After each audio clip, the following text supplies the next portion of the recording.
Good, what's good, fans? Long time no speak to. It feels like forever, man. How you guys doing out there? Thank you guys for tuning in to the Voice of the Fans podcast. Give yourselves a round of applause. Got my man Cleavon. He's not hooded up today. Looks like he got the window and the fresh air flowing through the house. How man? How's it? How's the weather up there in the Northwest? Yeah, it's a cool 77. A nice easterly breeze. 5 to 10 miles an hour, man. It's wonderful. Oh goodness, man! What I would do for some 77 degrees about right now, man.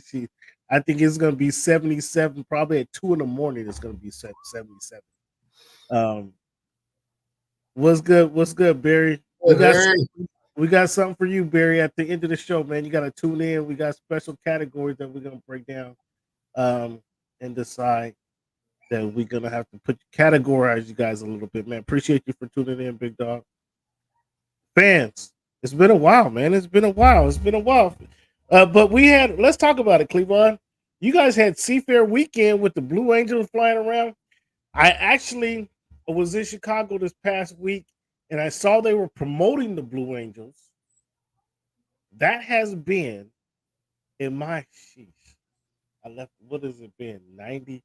I left in 91. So in my 30 years away, 25 years away from home, that's the only other time I've seen the Blue Angels promoted was in Chicago. They come up to Chicago at the end of the year. But how was the Blue Angels, man? Flying around, rumbling and shaking up the windows, and you hear them from miles away. You don't know what it is until you know when you know.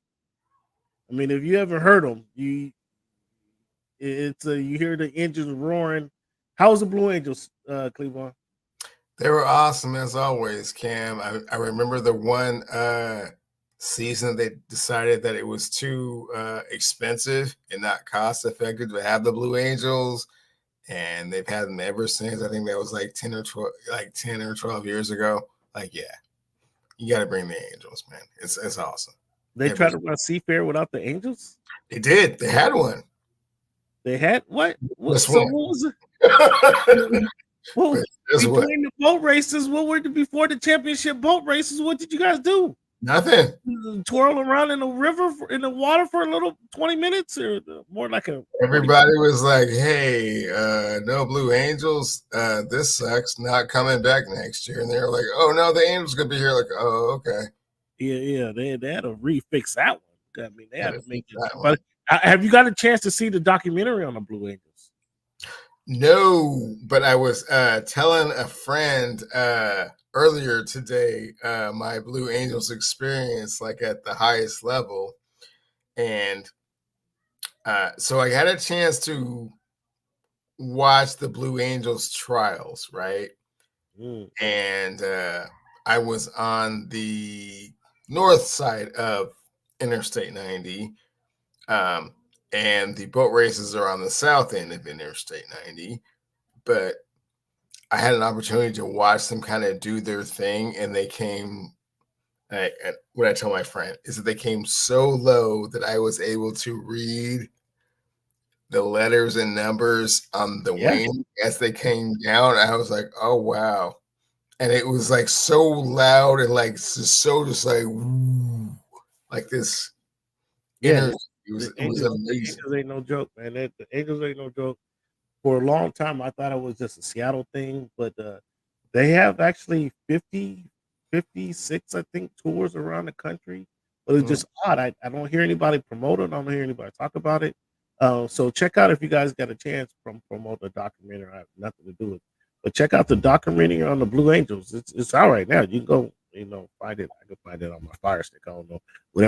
Whatever streaming service you decide to use, I'm sure you can find it. It might be a Netflix thing, but it's pretty dope. It's well worth the watch. But the Blue Angels in Seattle, that Seafair weekend in Seattle, I mean, it used to be the Torchlight was on Friday. Well, it was a Torchlight that had the boats parading down through downtown. It had all the you saw the boats. You saw the hydroplanes throughout the week because they were training and testing. But for Friday night, they would bring them all through the parade them through downtown Seattle. Um, and then Saturday they had the training. So if you that weekend you were here in the hydroplane races.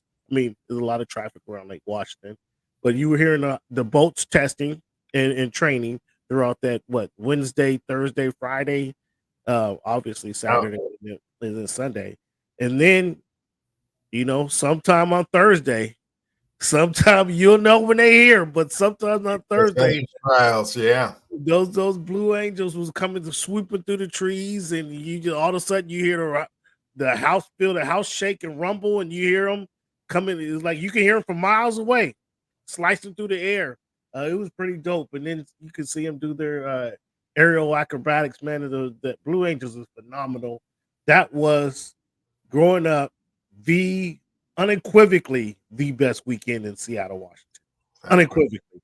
I mean, you could say there was a couple other ceremonies and festivals that might have competed or attempted to compete, but for me, it was unequivocal. The very best weekend in Seattle was Seafair weekend, but now they break it up. They got Seafair was in March. The Torchlight Parade was in May, maybe. Then they have some other beer festival on Friday night. I mean, well, come on, Seattle. It's a weekend. If I want to come to town, I want to come and see the Torchlight Parade on Friday night and then go to the boat races on Sunday. What are you guys doing? What are they doing?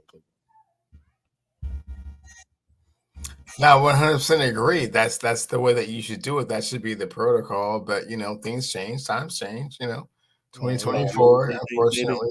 They done bought Cleveland. They done bought Cleveland into it, man. They must. I didn't say that. They must have got tickets to some beer festivals or something. I think it should still be on the schedule that you just alluded to, but it's just not. So I can't fight the whole state, right? I don't know about that, man. You should put a petition because I'm fighting the whole state to get the Mariners out of the T-Mobile Arena or T-Mobile Stadium. But the Mariners are holding me off this season. We're gonna get to them. We're gonna get to them later on. We're gonna talk about the Major League. We've been gone. It feels like a month, but it's just been a week. So we missed the MLB trading deadline. We missed some boxing that we're gonna have to catch Cleveland up on Terrence Crawford because I know he didn't watch Terrence Crawford. And I'll tell you about my trip in Chicago. How I riled some people up when I said Chicago wasn't a sports town. I said Chicago wasn't a sports town. Yeah, wow.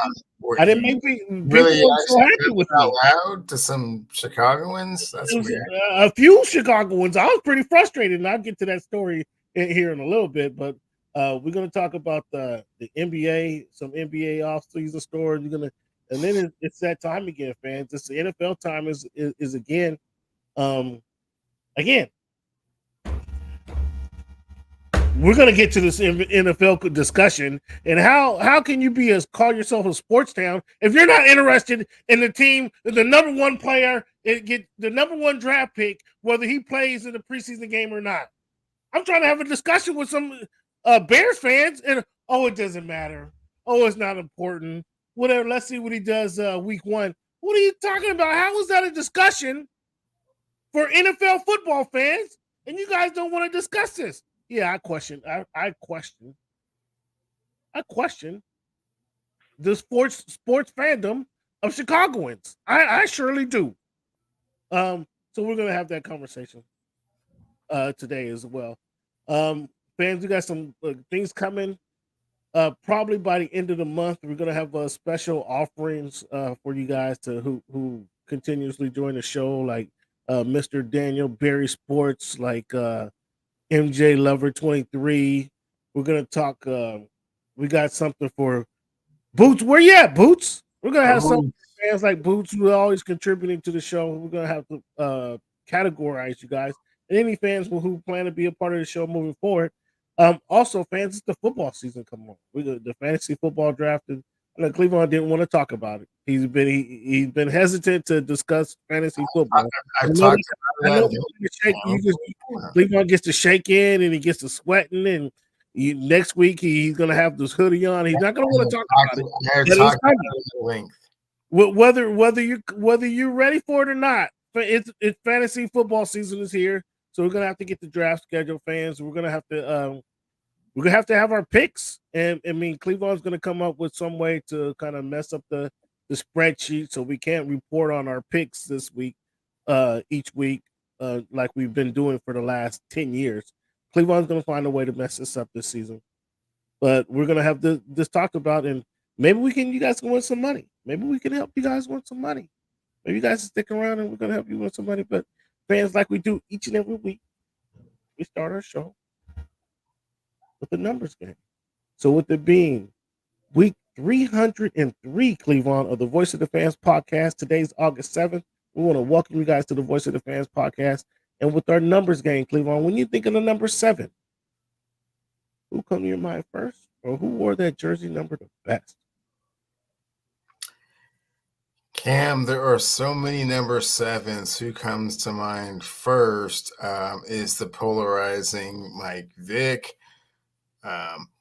For so many reasons, talent, dogfighting, etc. Oh, wow. Oh, look at you. That was a low blow. That was a low blow. Who was the best? I'm going to have to say John Elway. What do you have? 5 Super Bowl appearances. Was it only 5? 5. He won 2 and lost 3 before he even had a team. So yeah. Can I, fans? You guys may have heard this before, and this is odd. Because Cleveland, you bring up Mike Vick. I lived in Hampton, Virginia for a bunch of years. So this what's odd about this is the first time I think this has happened. When we talk about the number 3, Cleveland, go ahead. Who when you think of the number 3, who call your mind first, or who are their jersey? Cam, who comes to mind first is probably Allen Iverson, just because I've been hearing so much about him getting close to his quote unquote settlement. And then who wears it the best is Babe Ruth.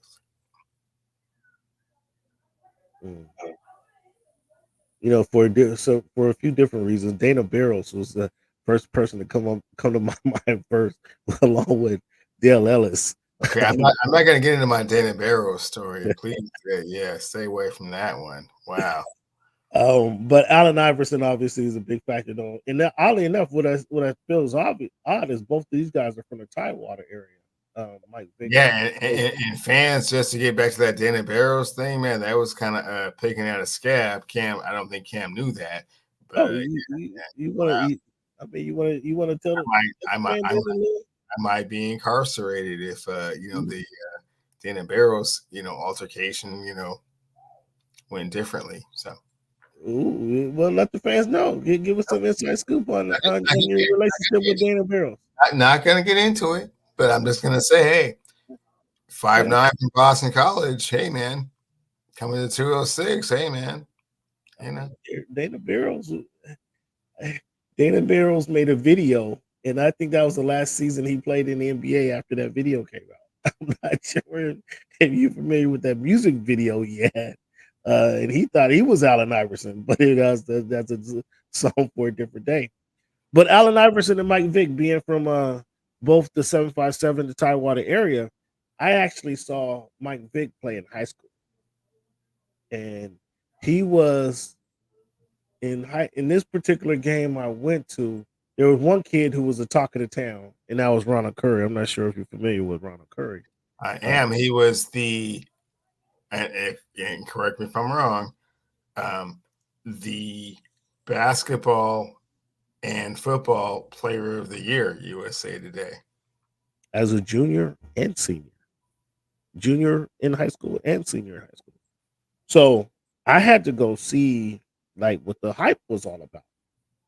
I want to know what was going on. How is this kid winning in both sports? So surprisingly. So I mean, the kid, in 12 games, he had 76 touchdowns. And in 12 games. Sure, if you understand what that equates to.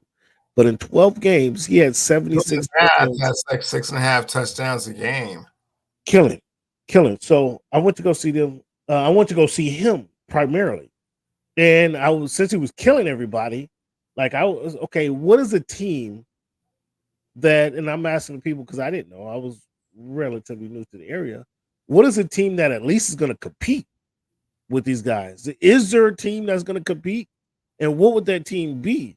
Okay, they said, oh well, there's this other young cat that goes to a different high school. The team isn't so good, but he's supposed to be nice. You might want to go check this game out. So I go to the game, and it's Mike Vick versus it was Warwick versus Hampton. Warwick High School versus Hampton. I worked at the stadium. I did some work for the stadium. And so I, snuck my way up in, made my way to the top raft, to the top row.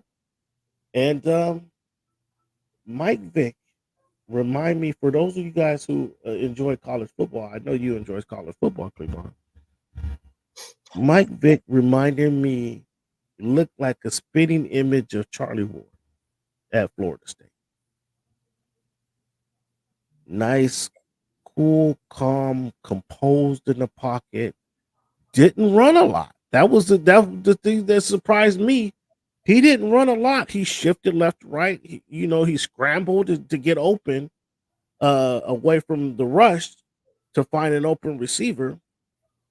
One play that sticks in my mind is, again, his team wasn't very good, but Mike Vick, just like Charlie Ward did, had play with the 4 wide receiver offense, took the shotgun snap, and he didn't have no time because, again, his team wasn't very good, but he scrambled to the left. He was left-handed, by the way. He scrambled to the left, let his receiver get down the field. He had to make a couple moves to get open. Threw it about 75 yards down the field to a wide open receiver, and the receiver drops the ball. It was like, this kid can't. I mean, he couldn't walk it down. Your boy Shannon Sharp gonna walk it to him once. He couldn't do a better job walking the ball to him. He had to maneuver his way. But the thing about watching him in high school is Charlie Ward was just, if you remember Charlie Ward, he wasn't blazing fast. He wasn't big. He wasn't blazing fast. He had a good arm, nice accuracy, and just a consistent quarterback. He looked exactly like Charlie Ward did at Florida State.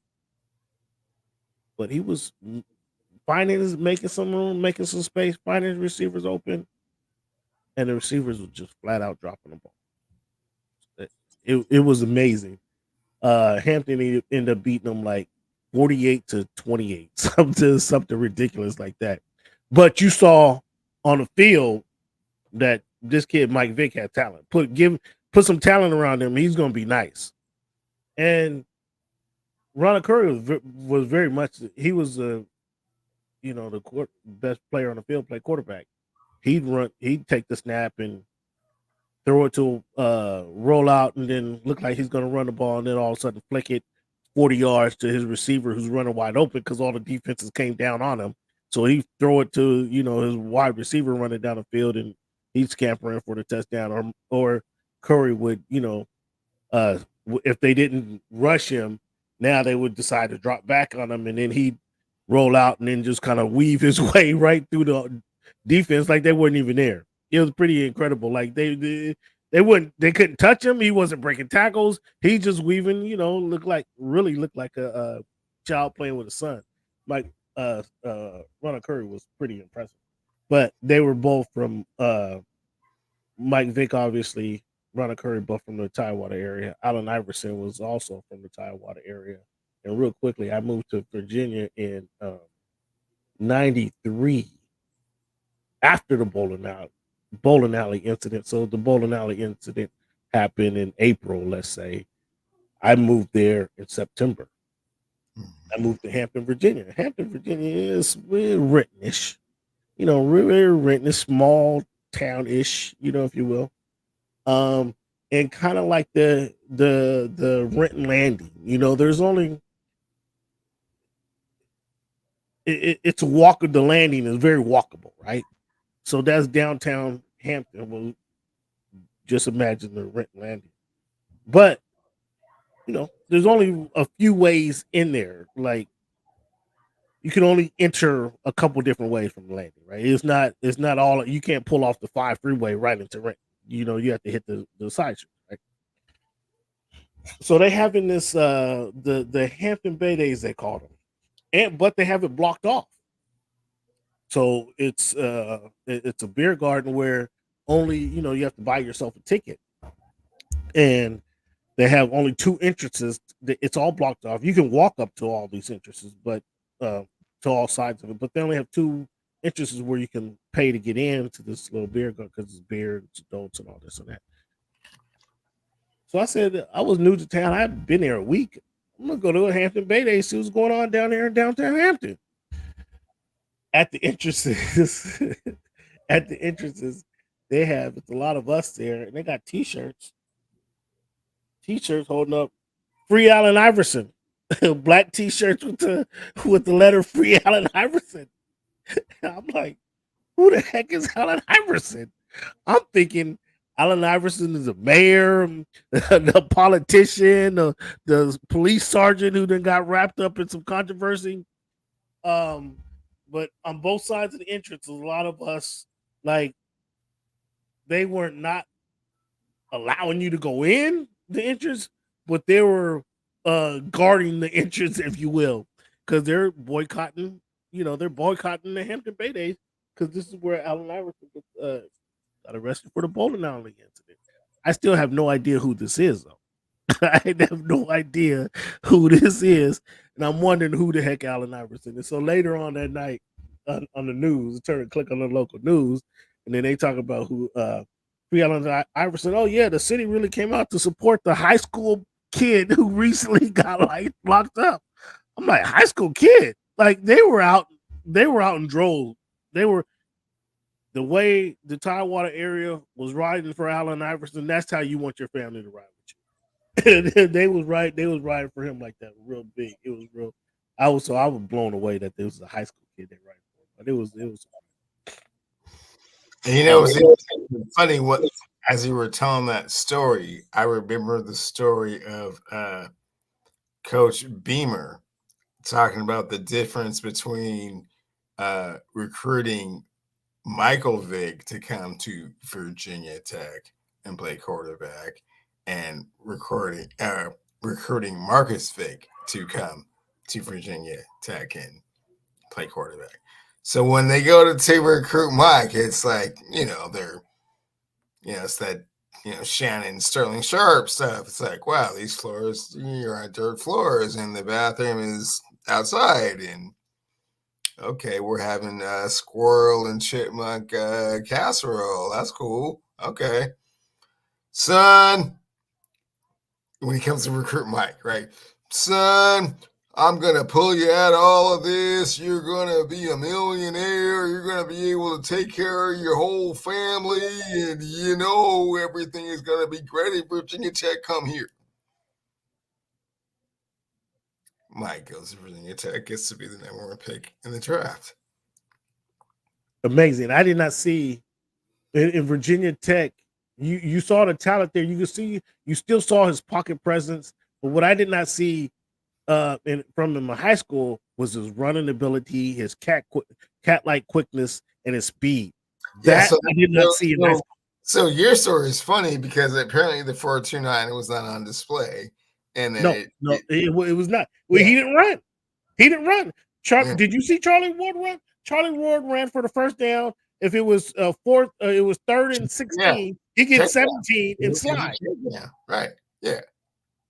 Go ahead. So Marcus is like somewhere between 4 and 6 years younger than Mike. So this time when Coach Beamer comes to recruit the quarterback from Newport News, well, Yeah, it's a little different. He's going to a house like 3 times the size of his own house. Yeah, And you have to like, oh, that speech I was just gonna give you, like, oh, none of that is gonna work. yeah. I am not He had to, improving your life. Like, oh wow, all of this like salesmanship. You literally had to turn to Mike and be like, hey man, can you give me a solid man? yeah. And All of Mike, that, Mike I'm was, gonna enrich your life. And oh yeah. It's so a different. imagine if a coach has to talk to you like a regular human being, not like I am going to pull you out of the deepest poverty that you've ever seen in your whole life, and 100 of your family members will all be good. Like, no, that was Yeah. like 5 years ago. Well, again, you already said it. Mike was the number one pick in the draft, Yeah.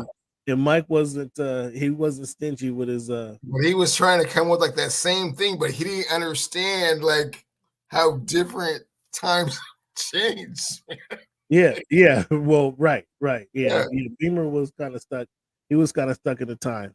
He was kind of stuck in the Man, I'm time. gonna make you a millionaire, son. I'm gonna make you. No. But Mike pushed him there because he was thinking that Beamer was gonna rub off on him.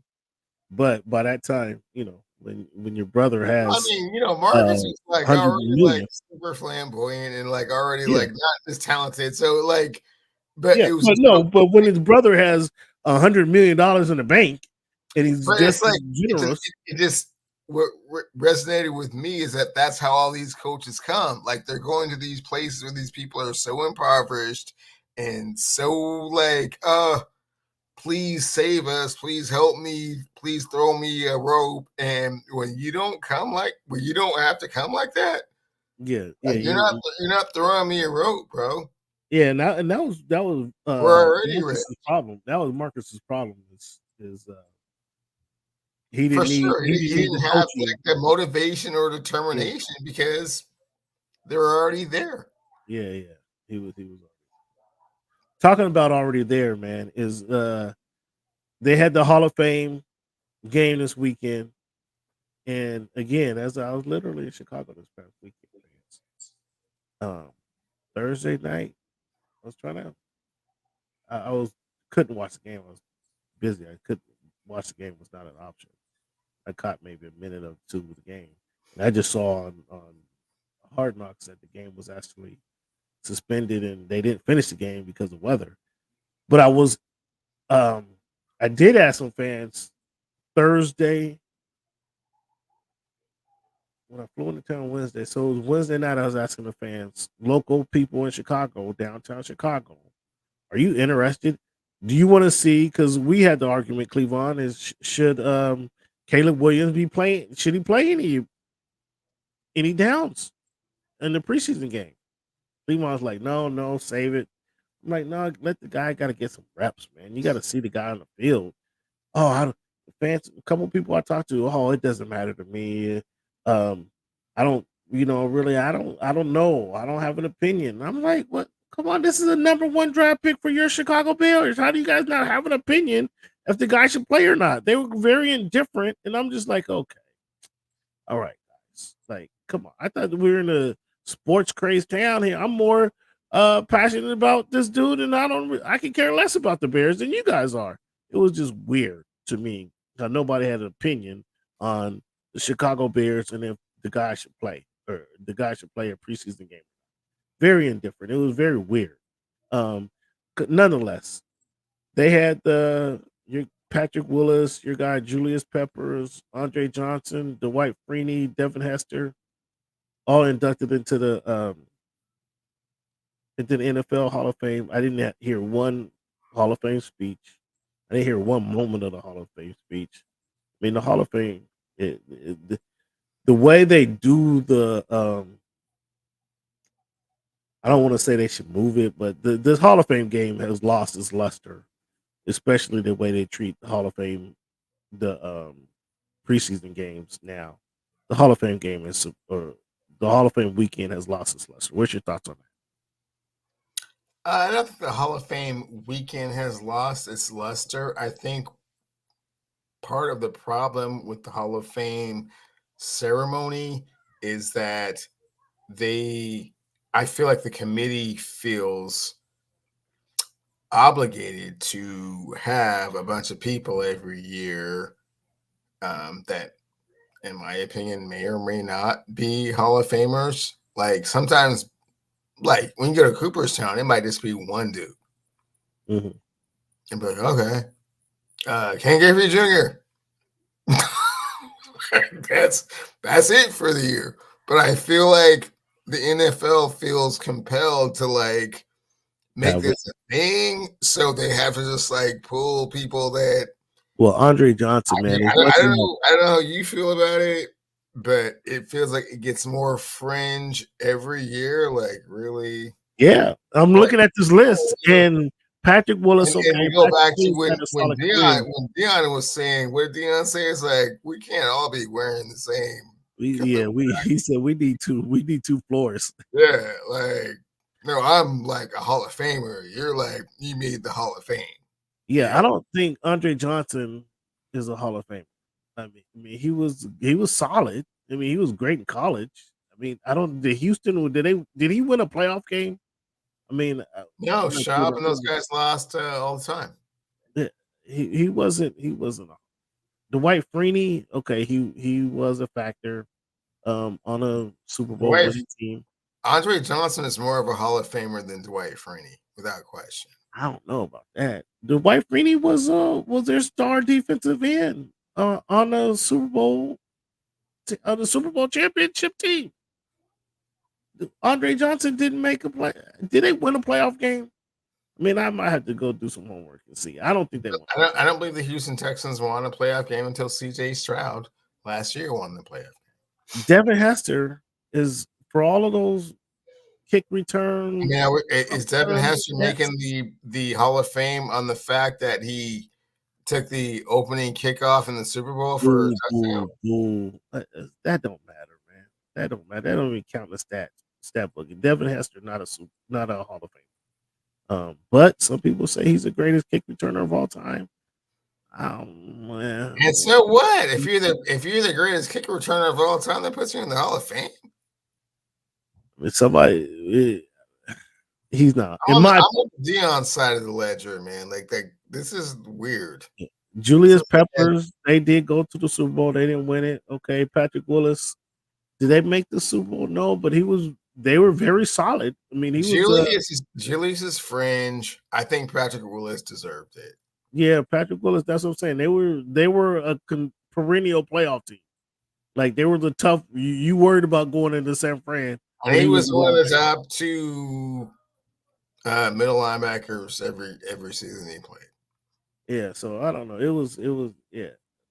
I don't know. This was a soft class in my opinion. This is a very soft class. Somebody who's not soft. A bad joke almost came out of my mouth, man. Tyreek Hill on the schedule to get 3 years, $90 million extension. Man,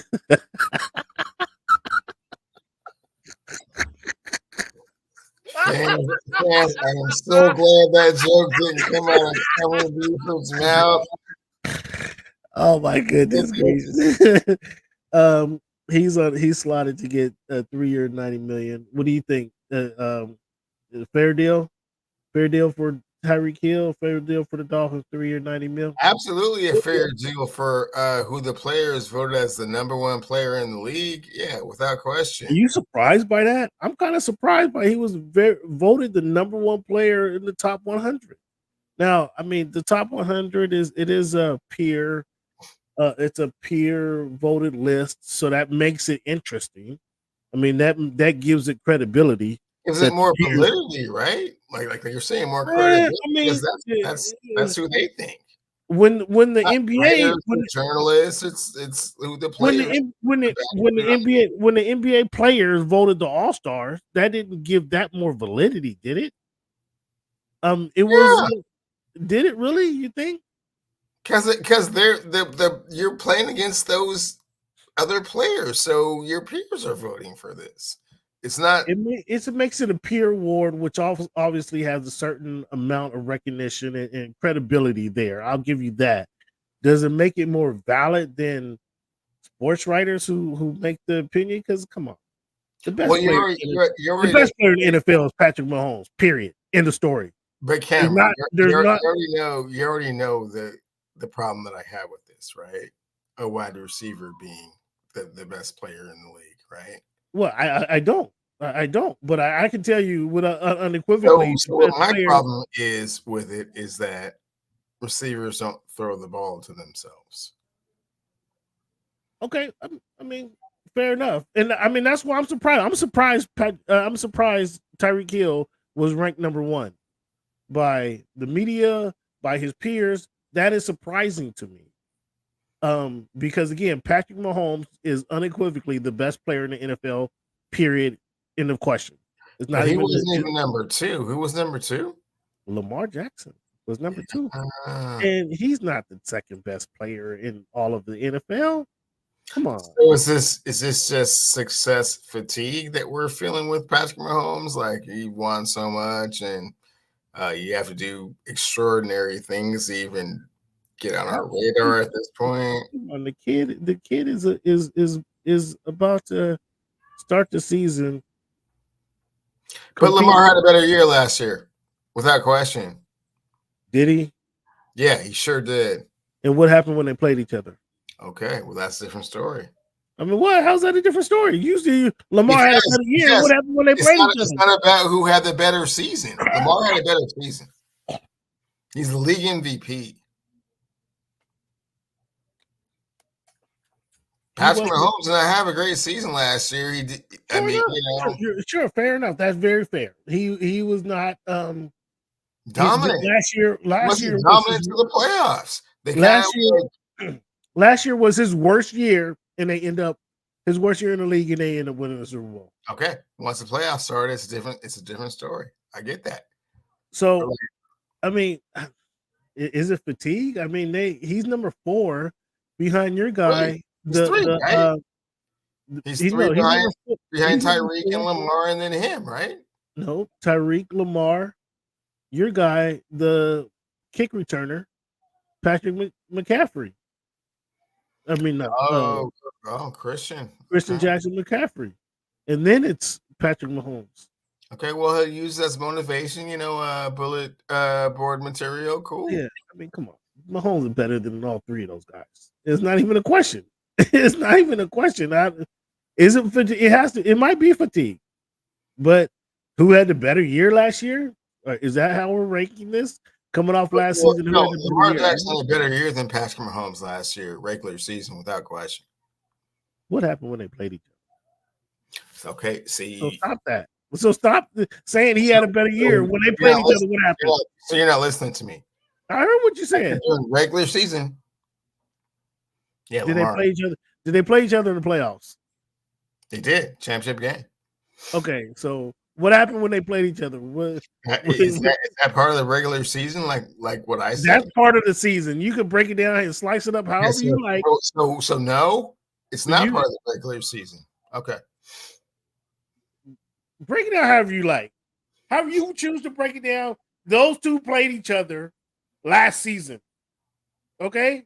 One guy went on to the Super Bowl. One guy went home to watch TV. It was knocking on my door, talking about do I have in my chicken wings wedding.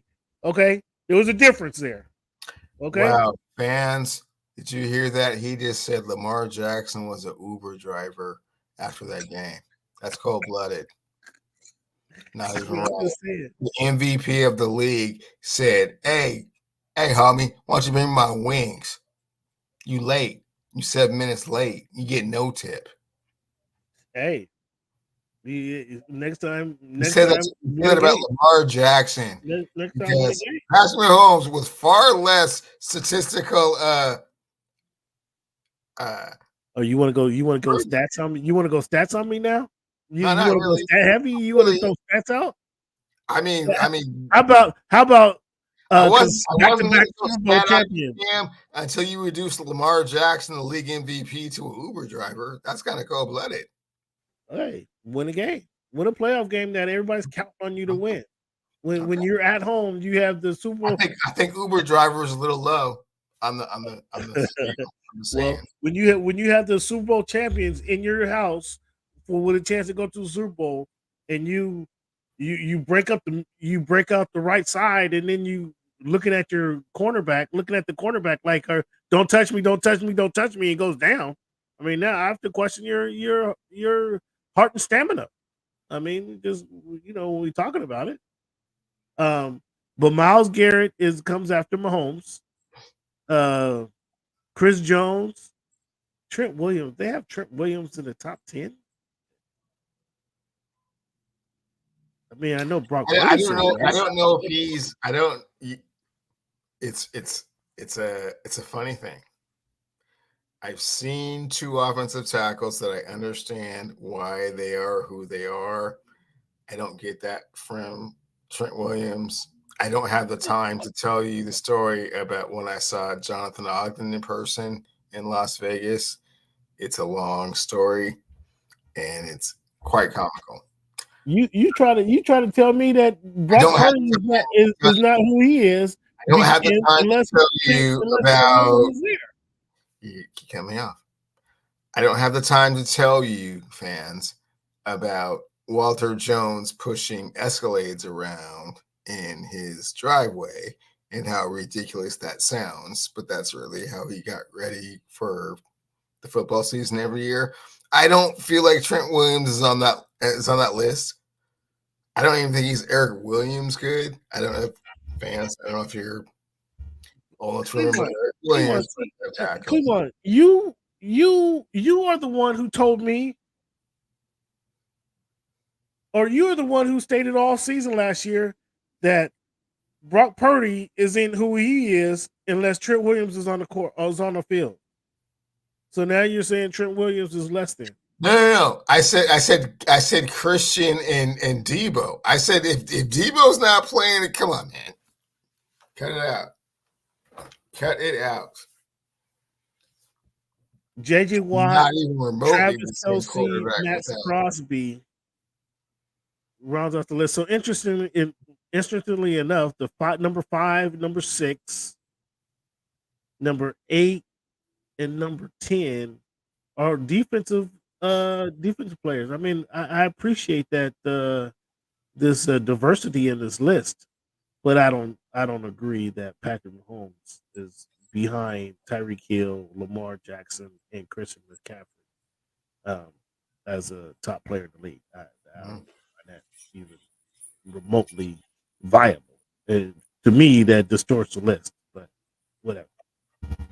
Um, I mean, Cleveland, you want to tell us about your story covering the Seahawks and how you identify the contact person for the Seahawks?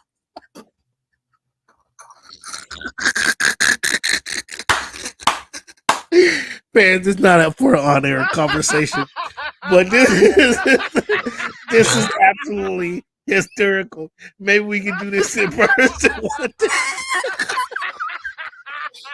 As our homie Bonnie Jones would say, be like, hey man, here's the music right fast. I can't. It's not for public consumption, but it did happen. Oh my goodness.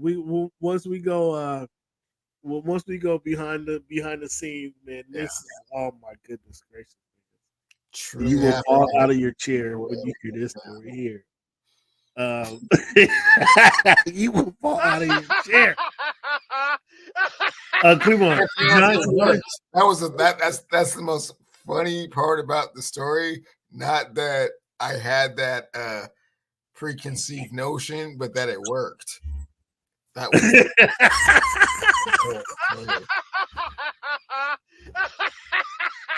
And he want to laugh at me. He want to laugh at me for my assertion, but then found out that he was right there. Oh my goodness, man! One day we'll tell that story. We gotta get in the door. We'll tell that story. Giants and Lions fined 200 grand a piece for fighting during practice. Like,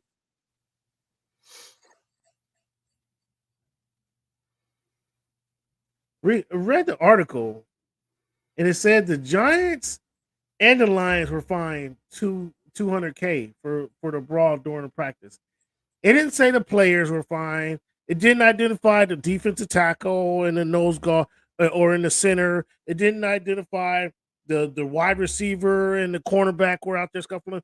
It said the teams were fined. Is this the NFL finding these guys? This wasn't a televised practice. Who was the NFL? We're finding people for fighting now.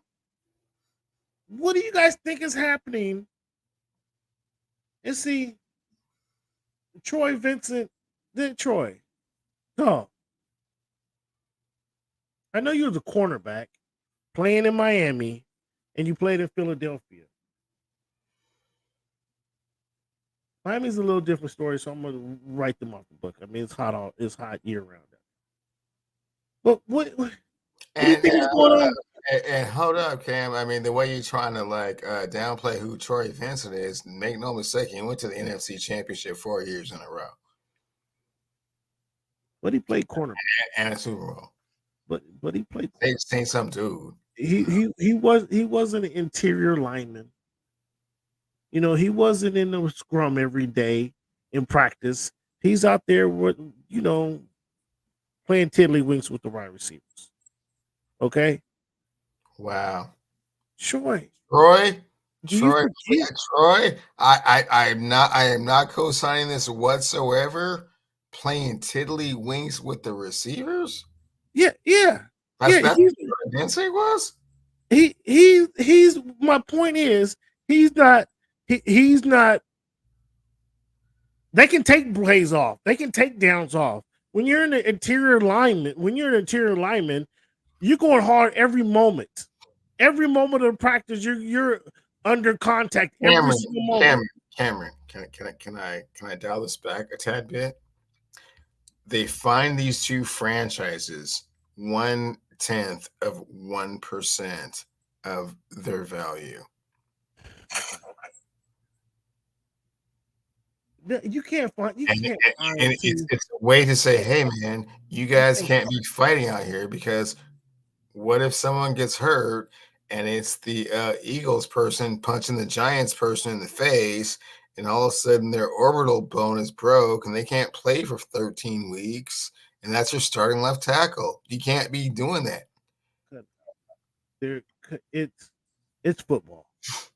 It's football. Nope. These guys got nope. 15 penalties. I'm talking about practice, man. Practice. It's practice. And after I bump up against you game, this again, practice. This is what I'm saying. This is a cornerback who's out there touching the receiver every, the receiver is not catching a route, but every five plays. So they're just kind of getting some cardio out there. Man, interior linemen, linebackers, running backs. It wasn't one fight. It was 5 fights. That's why they got fined so hard. They fought like 5 times. Because it's hot out there, and they get tired of people rubbing up against them and leaning on them, and it's a physical game. They warned them the second time. They warned them the third time. Yeah. They warned them the 4th time. Man, and they're still out there fighting. Every team is going to get penalties and fines for fighting. There should be.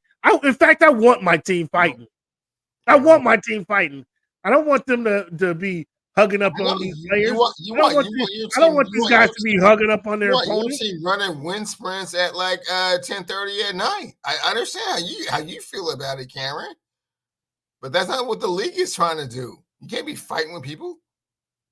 Hey, he's coming a little too hard in practice. We need to show him what this is like over here. I want my guys fighting. I'm paying the fine for you guys, players. Get out there and stay physical with those guys. Rondo Moore, he's with the Atlanta Falcons receiver, suffered significant leg injury. Does this impact him at all? Yeah. We'll see. I mean, I got some questions about the Falcons a little bit. We'll see how that impacts them. Jim Harbaugh pulling a Pete Carroll. He skipped town before the sanctions hit in Michigan and act like he had nothing to do with it now. I mean, sound familiar? So incredibly familiar. Yeah. Which makes the transition just that much more like, oh, makes so much more sense now. In such a hurry to sign this I mean, other contract. they kind of suspended him last year, though, right? Well, didn't they suspend him for a couple Kind of of. games? That was kind of a slap on the wrist. They still let him go through it and win the national championship, 15-0. But no, he knew the next season was going to be like dreadful. Yeah, time to go. Time to go. He left the Chargers, podium on you got fire. that open spot over there, Chargers. I'll come take that spot. Urban Meyer style. I mean, that's kind of how this thing works. I mean, I'm kind of interested in how that's going to work out with Harbaugh and you got you got the Justin Herbert. You don't got no running game to speak of. I'm very interested to see how this is going to work out, how this is going to play out. Very interested to see. Your guy Mike Tomlin is apparently Russell has a calf injury. You know that his lower extremities is bothering him or something to that effect, and he's saying Justin Fields is going to get all the reps in practice and during the preseason. And he's pretty confident that Russell. Well, he listed Russell as his number one quarterback, and so this is kind of strange. Nobody followed up. Nobody really answered this question, or at least I didn't hear anybody hear his response to this question. Russell Wilson has a calf strain apparently. He said, but he's his number one quarterback on his depth chart. Fields is going to get all the work, obviously, because Russell is not there. Mike Tomlin says what happens on the field is most important, not what's happening in practice. So with Fields getting all the reps in practice, Russell not getting any reps in the games, obviously, because he hasn't got any reps in practice. You don't get no reps in practice, you can't get no reps in the game, right? So when Fields performs in game time, now he's outperforming Russell because Russell don't have any reps. So if Fields look halfway decent, does that change Mike Tomlin's depth chart? No, Cam, and everybody that listens to this show knows how you want to run the players into the ground. You know what I'm saying? You can't get enough reps. You can't run far enough. You can't lift enough I want weight. to see some continuity. You can't run enough drills. So now I want to see some continuity. What's wrong with seeing some continuity between a a new quarterback and my wide receivers? Bro, can I finish what I'm saying? I'm just saying, you can't do a disservice. So as I'm finishing what I'm saying, Coach Tomlin, who I am a big fan of, has always said, mediocrity. That's why you're a big fan of it. Mediocrity, not a losing season in 27 years. Anyways, so he always says, don't want you out there fighting if you ain't done a little sparring. That's great. Now, I believe that he sees Justin Fields doing a lot of things. Okay. And I hear what he's saying, but if you read between the lines, he's like, that is cool. But Russell Wilson has played in the playoffs numerous times. Come on. Russell Wilson ain't played in the playoffs in 3 seasons. Super Bowl appearances. I believe 7 That was straight. 10 years ago. 7 straight playoff appearances. God. Yeah. Get your reps in. And how did Russ get his position in the first place? Because the starter in front of him decided he had a tired arm in the 4th playoff game, and Russ came out there and killed it. I don't believe Justin Fields is going to come out there and kill it. I believe that Justin Fields is going to come out there and look like Justin Fields. And they'd be like, oh, well, it's a damn good thing we have Russell Wilson out here. Now, if he comes out here and he's just like, ooh, look at Justin Fields. Like, be like, oh, wow. Well, Yeah, then all of a sudden, Russell's going to be healthy real quick. He's going to be real healthy, he's and already Justin healthy. Fields goes out there 12 for 15. He's already healthy. It's just a precaution that they're taking for their QB1 so that he's ready for the first game of the season. Okay, well, okay.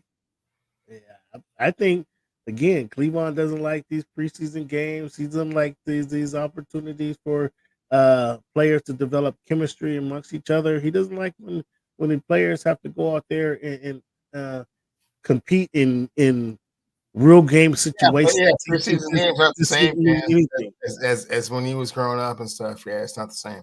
Don't be the same. I mean, when they kick the ball off, if there's a scoreboard, we're out there to compete and win. And if you're not out there competing to win when the whistle blows, when the kickoffs happen, I mean, I question your winning integrity.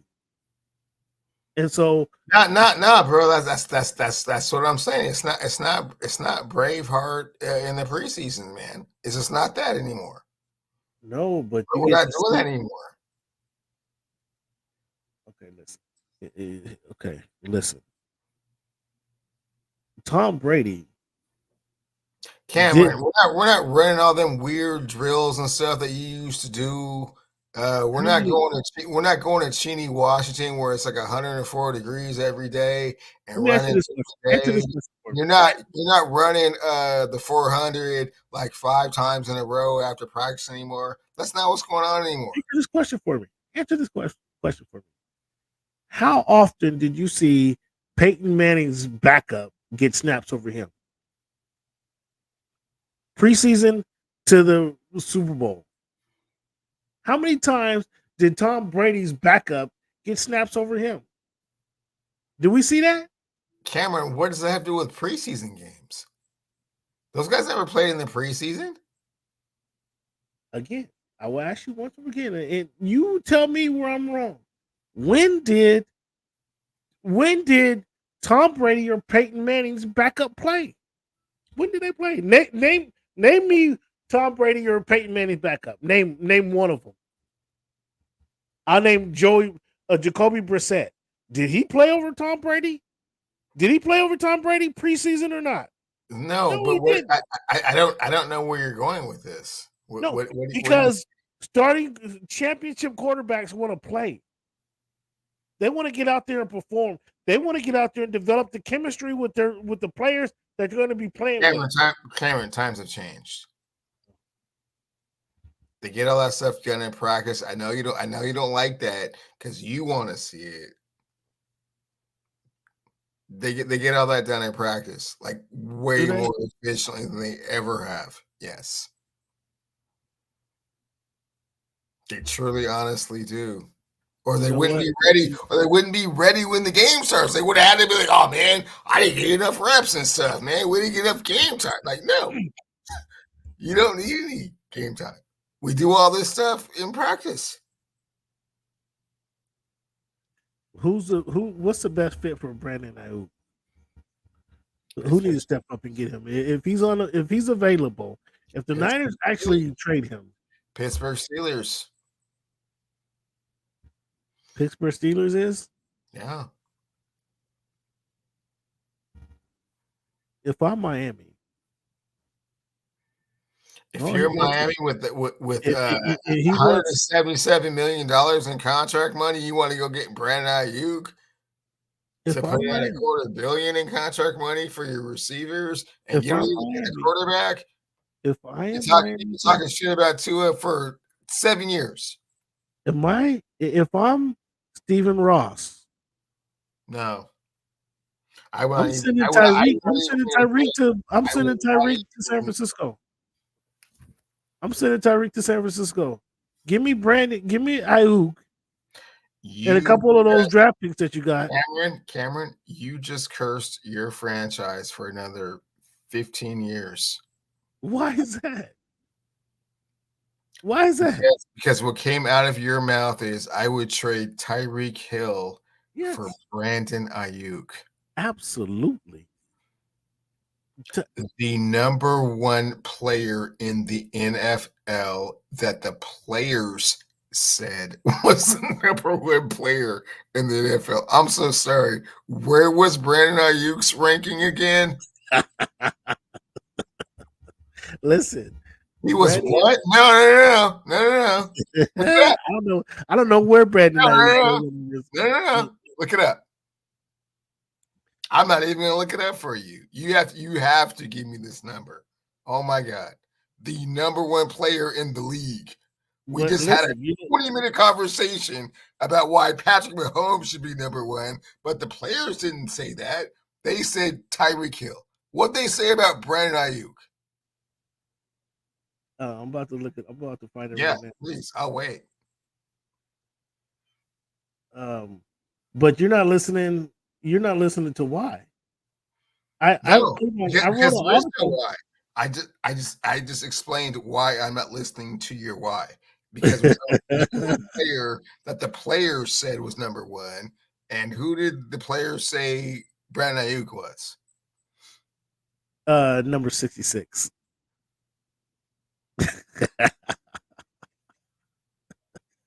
Listen to why now. Listen to why. I wrote an article.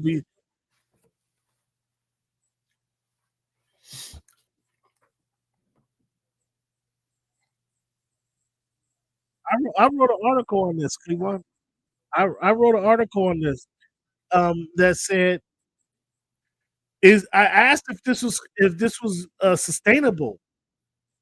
I asked if it was my article was if this is sustainable to have the highest paid wide receiver and your quarterback making 50 mil. Do you remember that article that I wrote? Do you recall the article that I wrote that actually spelled that out? Do you are you gonna act like you didn't read the article?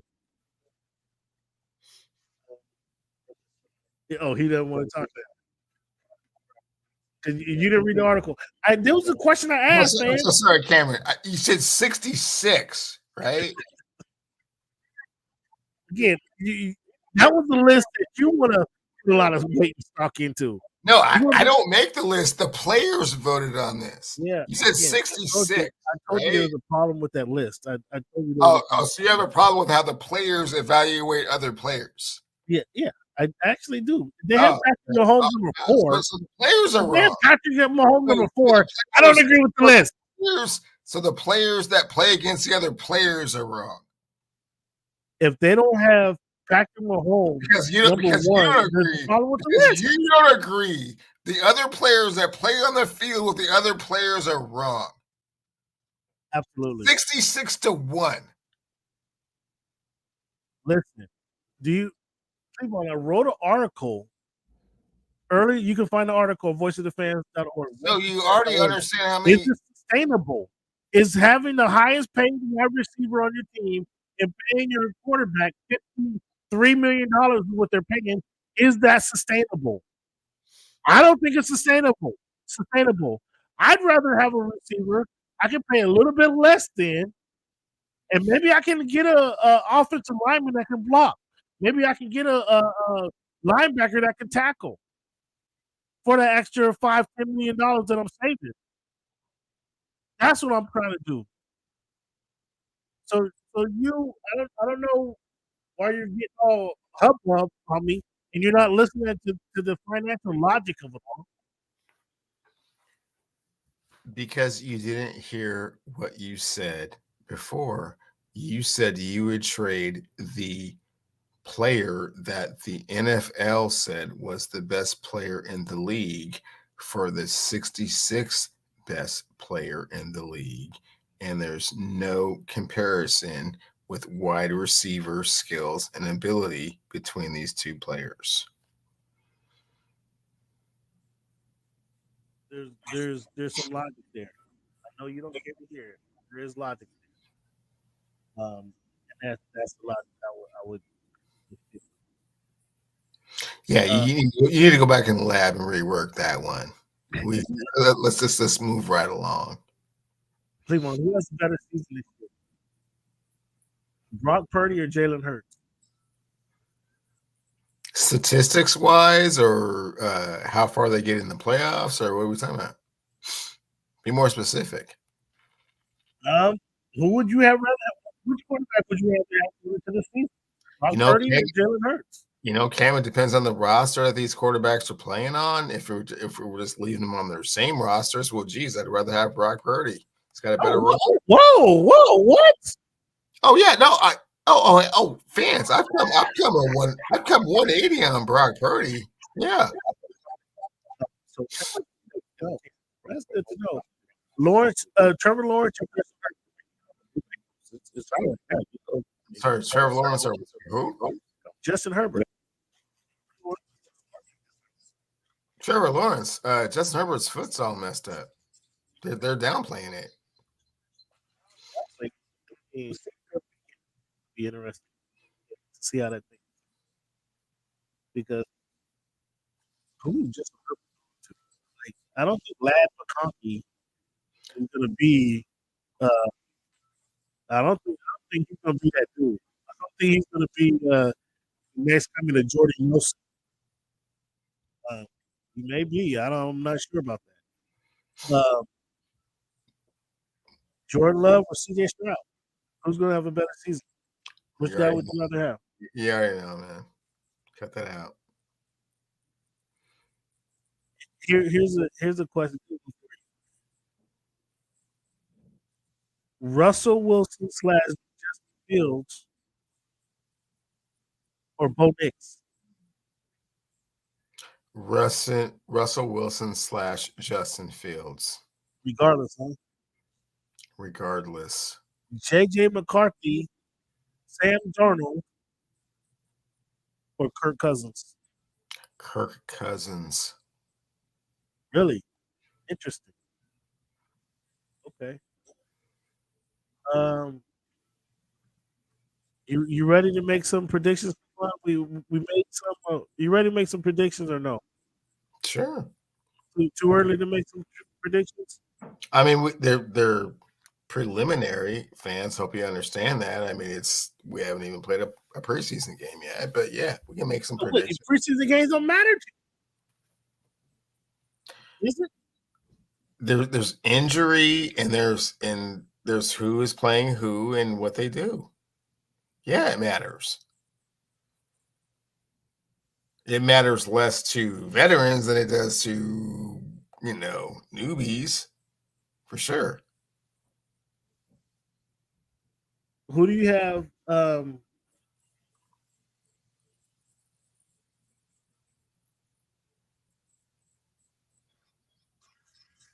Who do you have winning the AFC East? The New York Jets. New York Jets. Huh? I'm going Bills, man. Right as of Bills right now. Who AFC West? The Kansas City Chiefs.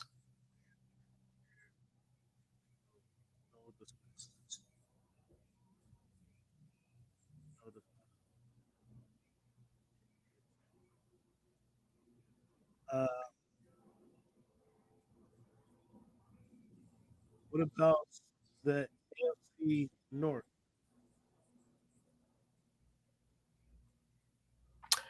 The Baltimore Ravens. Over the Bengals? You got over the Bengals? Yes, I have the Baltimore Ravens win the division over the Cincinnati Bengals.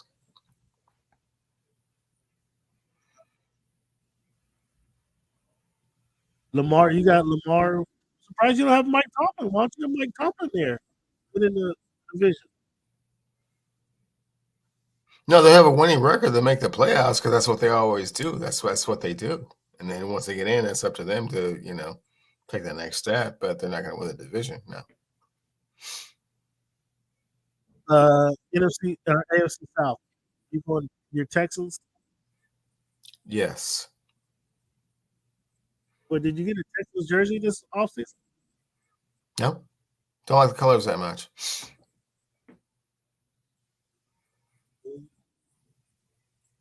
NFC East. NFC East. Who do you have winning that division? The Dallas Cowboys. The Dallas Cowboys. What makes you think they're? What makes you think they're going to win that division? Well, because They I'm didn't not pay the sure. quarterback. I'm not sure what the Philadelphia Eagles are going to do. There's a lot of influx and new additions on the offensive and defensive coordinator. They lost 2 linemen, so it's going to be a work in progress, and maybe it doesn't all come to fruition all at once. And I have them as the second best team in that division. The Eagles won the division. Are you familiar The, with? did the Eagles won the division last year, coming off a Super Bowl appearance? Are you familiar with a kid named Saquon Barkley? I sure am. He's going to be CJ McCaffrey of the NFC. Okay, well that's great, but you asked me who I thought was going to win the division. I still think the Dallas Cowboys. Yeah. NFC West. The San Francisco 49ers. Oh, look at you. Oh, look at you. Brock Purdy going to lead them to another Super Bowl appearance? Sure is. That sounds like nothing but. Is that what we're dealing with? Or you're rooting for him to fail? No, they'll get there. They just won't win it. That's what they do. Okay. NFC North. Is that what we said? NFC North. Lions, Packers, Bears, Vikings. Winning the division. You know what? I'm gonna say the Detroit Lions will win the division. You're gonna say I don't really actually believe that, but that's the wiser pick. Packers and Jordan Love, so do you faith in Jordan Love? Well, I actually think Chicago's going to win the division, but I mean, conventional wisdom says Detroit Lions will win. Yeah. What is Chicago? Just because they have the number 1 draft pick, who they're not playing preseason? That's the only guy. That's the only reason. No, he didn't play the first game in the Hall of Fame game like 17 days ago. But he's gonna play. He's gonna play in their second preseason game for a little bit. But yeah, because of Caleb and that wide receiving core, which you don't quite understand, is awfully good. I mean, Keenan Allen is nice. He's gonna school Rome. Keenan Allen's awfully nice. DJ Moore is awfully nice, and you already know how I feel about Rome. So. Komet is over there. Swift catches pretty nicely out of the backfield as well. I'm just saying. I don't know who their 4th receiver is. I don't follow them that close. Who's going to win the NFC South? Falcons, Buccaneers, Saints, Panthers. Think the Panthers can win that division? Buccaneers. The Buccaneers. Mm-hmm. You're going with. You're finally giving Baker a chance to do something? No, 7, 8, and 9 wins that division, and I think they can get to 8 wins. You don't think the Falcons could do better? Kirk Cousins could do better? I'm tired. Everybody's trying to convince me of all that, and Bichon's gonna just break out and do stuff he didn't do last year, and Kyle Pitts hasn't been used the way he should have been used, and Drake London is, oh my God. You disagree? All this potential, no, I'm not feeling it. No faith in Bijan. I mean, I think they needed a quarterback who could be serviceable. Kirk Cousins is serviceable. Anyway, I got the Falcons in that division. So the only division we actually agree on is the Chiefs in the AFC West and the NFC West. Is two teams we agree on. I got the Texans in the AFC South. We disagree. So we agree on 3 divisions then. We disagree on 3 of the 8 division winners. That'll be No, this is the there's what? only 6 divisions, and we agree on No, 3 there's of them. 8. There's 8. There's 8. But we agree on 3 of them, right? Yeah, 3. 3. Okay.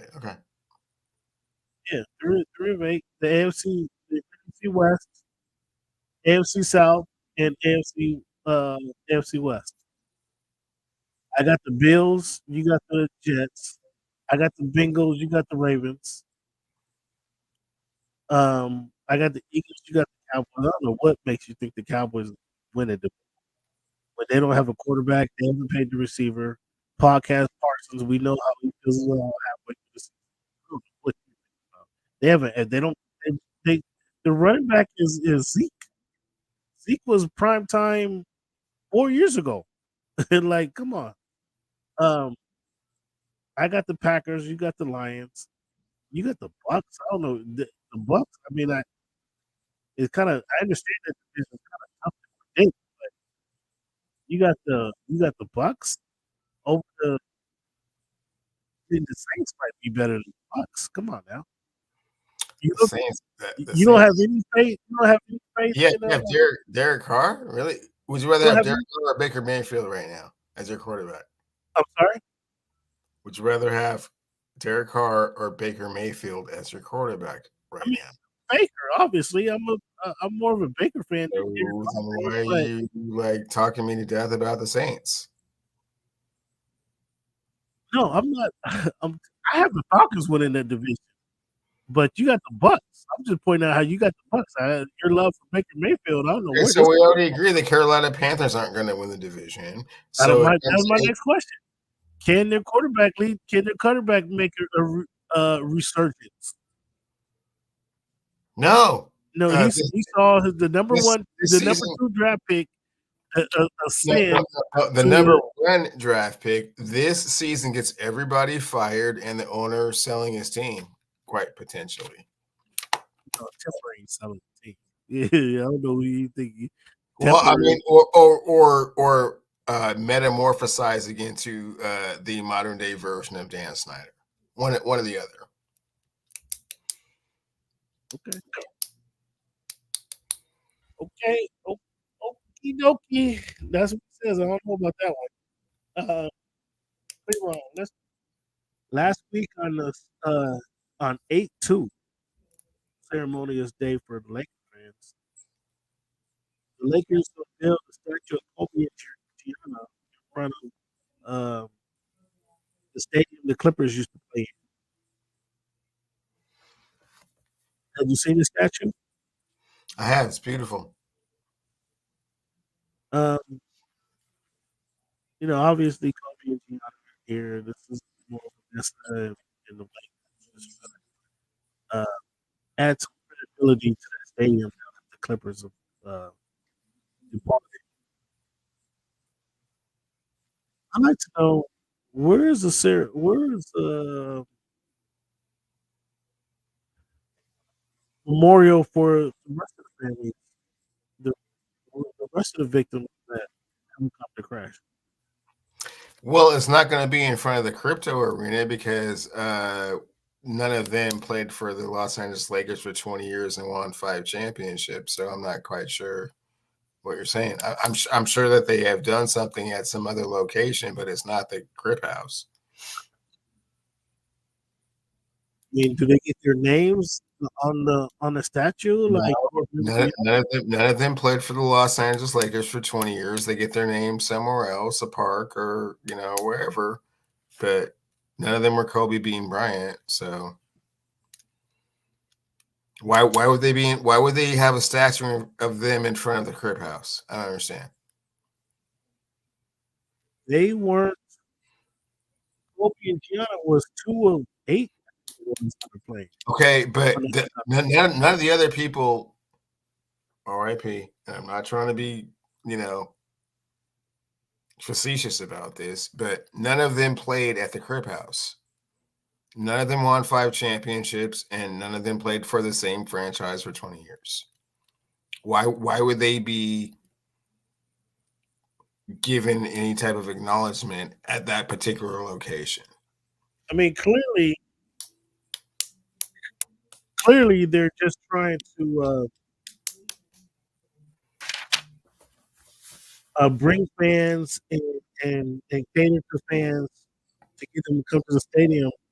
Now that the Clippers is moved south to Inglewood, clearly they're trying to make this Okay. a place to show up. So your premise is that because the Los Angeles Clippers are leaving, and we all heard what Paul George thought about playing for the Clippers versus the Lakers, that this is somehow a testament to them not being there, that they gave a statue to Kobe and Gigi?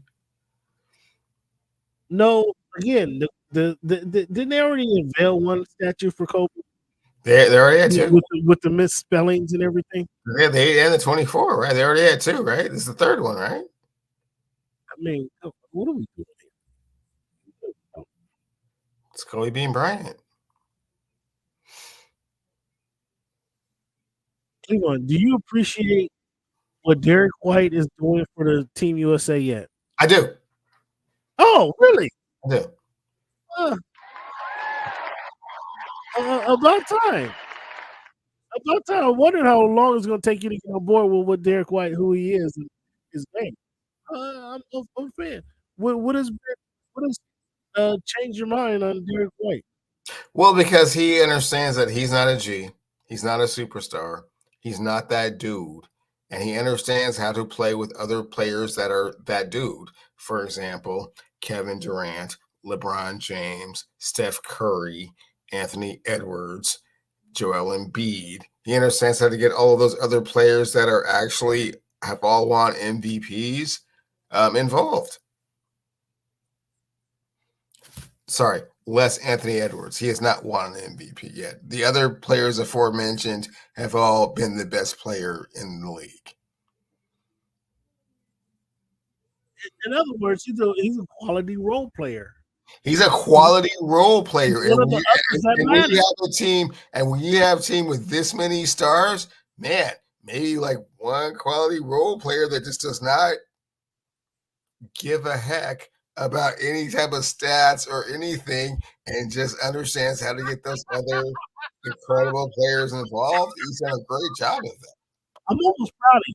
I'm almost proud of you for acknowledging that these players are needed to have winning teams. I'm almost proud of you, Cleveland. No. I didn't say anything like that. You're putting words in my mouth. No. This team has LeBron James, Kevin Durant, Steph Curry, Anthony Edwards, Anthony Davis, and Devin Booker. No, so you said Derek White is not a factor. They don't need Mr. White on the team, but I understand the contribution that he brings to it. Oh, no. They wouldn't go without him, for sure. Yeah, that's why I said almost. That's why I said I'm almost proud of him. He still ain't quite there yet. Maybe after the guy is an NBA champion, he's a when you win a championship now, he's a basketball god. This can't be refuted, By right? association, let's just get it clear. Basketball god, and now he's a gold medalist. Sure. I mean, how can you detract from what this guy's done now? No, he's a great addition because he understands how to be a role player with other superstars at the highest of levels. Even when you're playing with 4 and 5 and 6 superstars all at the same time. He's done a great job of that, deferring to other superstars. Do you agree? Do you agree with Booker's report to Noah Lyle saying that the NBA world champions are what? By saying that the best players in the world play in the NBA. No. No what? I don't agree. I mean, Noah was right when he said it, and yeah, you still agree with Noah Lyle. The only reason that you would say that or think that is because you would be arrogant enough to think that you're just competing against each other in the same country and no one else in the world. And then, but once you send your best team to play the rest of the world, you win all the time. But you're not playing against you're not winning the championship against the whole world. You're winning the championship against the National Basketball Association. When but the best players in the world, the fastest people in the world. The best players in the world play in the National Basketball Association. Not exclusively, they don't. Who does? Who doesn't play? Oh, I'm so sorry, Cam. You want to rewind? When is the next player from I'm sorry. Born on the Soil going to win the NBA MVP? Because it has been how long? Yeah, it's been some time. Okay. Further to my point. Okay. The best players in the world play in the NBA.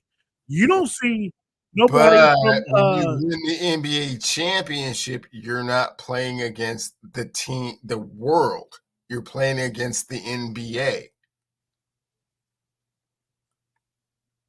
Again, I will ask you this. What player from Germany, Spain, or Austria is out there not competing who has the ability to win an NBA MVP who's not playing in the NBA? Is there one? Okay, so Is there somebody from South Sudan who can win the NBA MVP? Okay, so we're down to France and Serbia and who else? You tell me. I can't remember. I can't recall. Okay. France, Serbia, let's just say France, Serbia, and US. So check this out, bro. So when he goes back to the NBA and he goes to the NBA Finals, and Joker and Luca and Giannis and Joel. I'm so sorry. Victor? It's because now he's a U.S. citizen, so we can't count that. So actually, I'm so sorry. So that takes your other MVP out of the thing because he plays for the U.S. now. Oh, so asterisk by that whole list that you put together. But at any rate, you're not playing against the whole world. You're playing against the players in the NBA. You ignore the best players in the world in the NBA, though. No, you're not. You're playing against the NBA, the National Basketball Association. This is not a worldwide competition. Okay. I agree. It's not a worldwide competition. But you haven't answered to me who was out there in the world who could compete with the players in the NBA that's not playing in the NBA. Well, Patty Mills, who's killing it for his team, plays in the NBA. Dennis Schroeder, who's killing it for Germany, is playing in the NBA. Those guys playing. If you're a good basketball player, you play in the NBA. There's not your guy. Okay, but when you win the NBA Finals title, you're not beating everyone in the whole world. You had to beat the best players in the world to get the players that play for certain teams in the National Basketball Association. Listen, Sabonis not the same thing is lining up on the in the track stance and then running against whoever is the fastest. It's not the same thing. What is your favorite? What is a famous Brazilian basketball? Never played in the NBA. Oscar Schmidt. There are no Oscar Schmidts. There are no Oscar Schmidts playing in the world. There's none of them. No Oscar Schmidts out there. If you're good enough to play in the NBA, you play in the NBA. There's dozens of Oscar Schmidts. There's players that are international from everywhere. We have a conversation every year that there will not be an American-born NBA MVP forever for like 5 or 6 more years. Exactly. So you get You're getting half the point. You're getting closer. You're getting warmer. No, I'm not getting warm. You're not You're playing getting against the warmer. world. You're getting warmer. No, I'm not getting entertaining this argument anymore. You're not playing against the world. The Yeah. world comes to the NBA and plays, but Yes, exactly. they're not playing for their country. Right there. They're not playing for the same team. Joker playing for the Denver Nuggets does not mean that like ooh, because Joker won a championship that it's a world championship. No.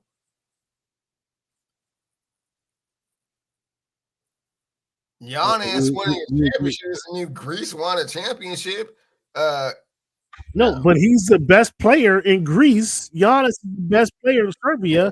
So them coming over and winning it, it's not like Giannis. Okay, but when Noah Lyles steps up on the line, it's like the fastest people from whatever country you are from. Okay, we agree to disagree there. I disagree. It's not a hodgepodge of just you're from here, you're from there, you're from here, from there. Like no, man, it's not a world championship. When we see NBA players participate in a 3-on-3 competition moving forward. No. When we get smoked in a 3-on-3. You don't think we're gonna see any? Well, I mean, they were embarrassed that Jimmer Fredette and them couldn't bring it home, but no. You don't think we're gonna see any better players than Jimmy Fredette playing in 3-on-3 tournament? We can't do better than Jimmy Fredette. Probably. I mean, of course we can do better than Jimmy. That's what I'm saying. You don't think that? No, we're not going to see Steph and KD. I mean, no, I didn't say NBA MVPs, but will we see some better players playing in 3-on-3? Like, I mean, they're a little embarrassed by this. They're gonna go back and kind of regroup. Like, how do you really win this 3-on-3 thing? Like, yeah, they get some better players. They get some better players than Jimmer Fredette taking on the world. But no, we're not gonna see Bam Adebayo and Jason Tatum and Jalen Brown playing 3-on-3 and win the 3-on-3. No. Is it good or bad that Mikal Bridges signs a team-friendly deal to play with the Knicks? I love what everyone on the New York Knicks is doing, organizational-wise, player-wise, but you know where this is going, right? They're homies. They want to play together. What's wrong with that? You know where this is going, right? What, this is going to implode? What are we going to see? It's not going to implode because everyone is so tight. It's the 5 heartbeats, man. It's the Villanova Wildcats from, 15 to 17? Everybody, oh, my God, man. Went to keg parties together, went to Dick's Drive-In, got deluxe fried 2 tartar after the games and stuff. Man, they've been tight like forever. So, but that team is not built to win an NBA championship. What did they miss last year? Well, no, they lost heart. I know you don't believe. Again, we talked about world players and what their contribution. You don't like big men who hustle and play good defense and hit the ground and go dive on the floor after loose balls. They're gonna miss that.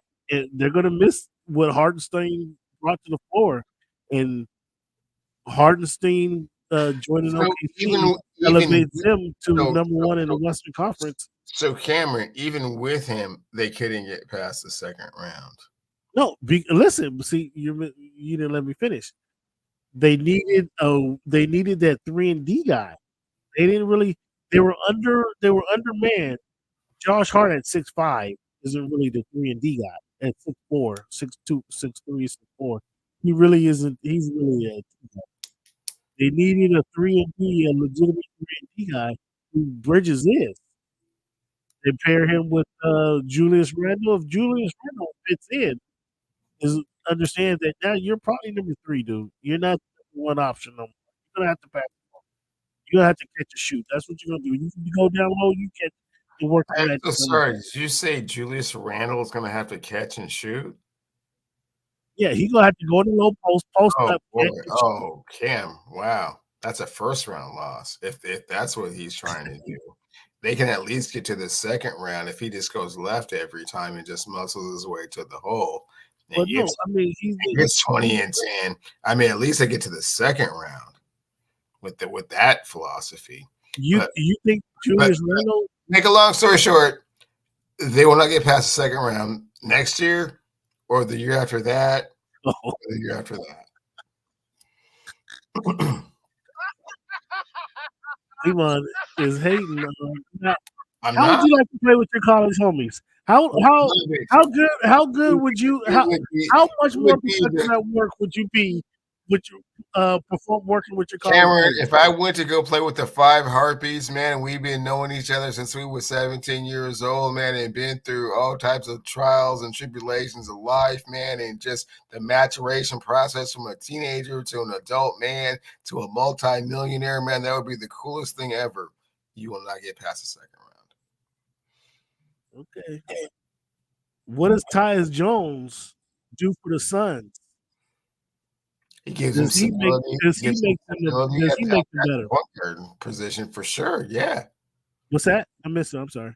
I said he gives them stability at the point guard position for sure. Yeah, that makes them better. I mean, trying to have Devin Booker or Bradley Beal kind of do that is not what they do. So yeah, Tyus is a great addition. Does that get them past the second round? I don't think so, but we'll see.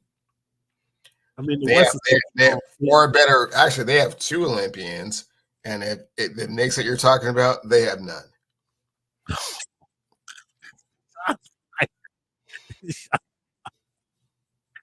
I mean, Booker's just on the team. No, I thought I was. You heard me cussing him out. You heard me cussing him out a few weeks ago. Not you didn't see the Brazil game. Okay, Booker's just on the team. That Devin Booker shows up. Oh,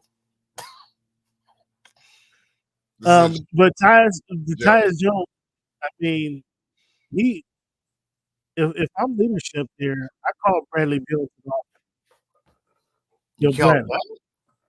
Bradley. I call Bradley Beal into the office. Yo, $50 million, bro. Number one, you're gonna. Hey man, again, Cam. Let's just stick with the football, okay? Because when you start transitioning to basketball, you say weird stuff.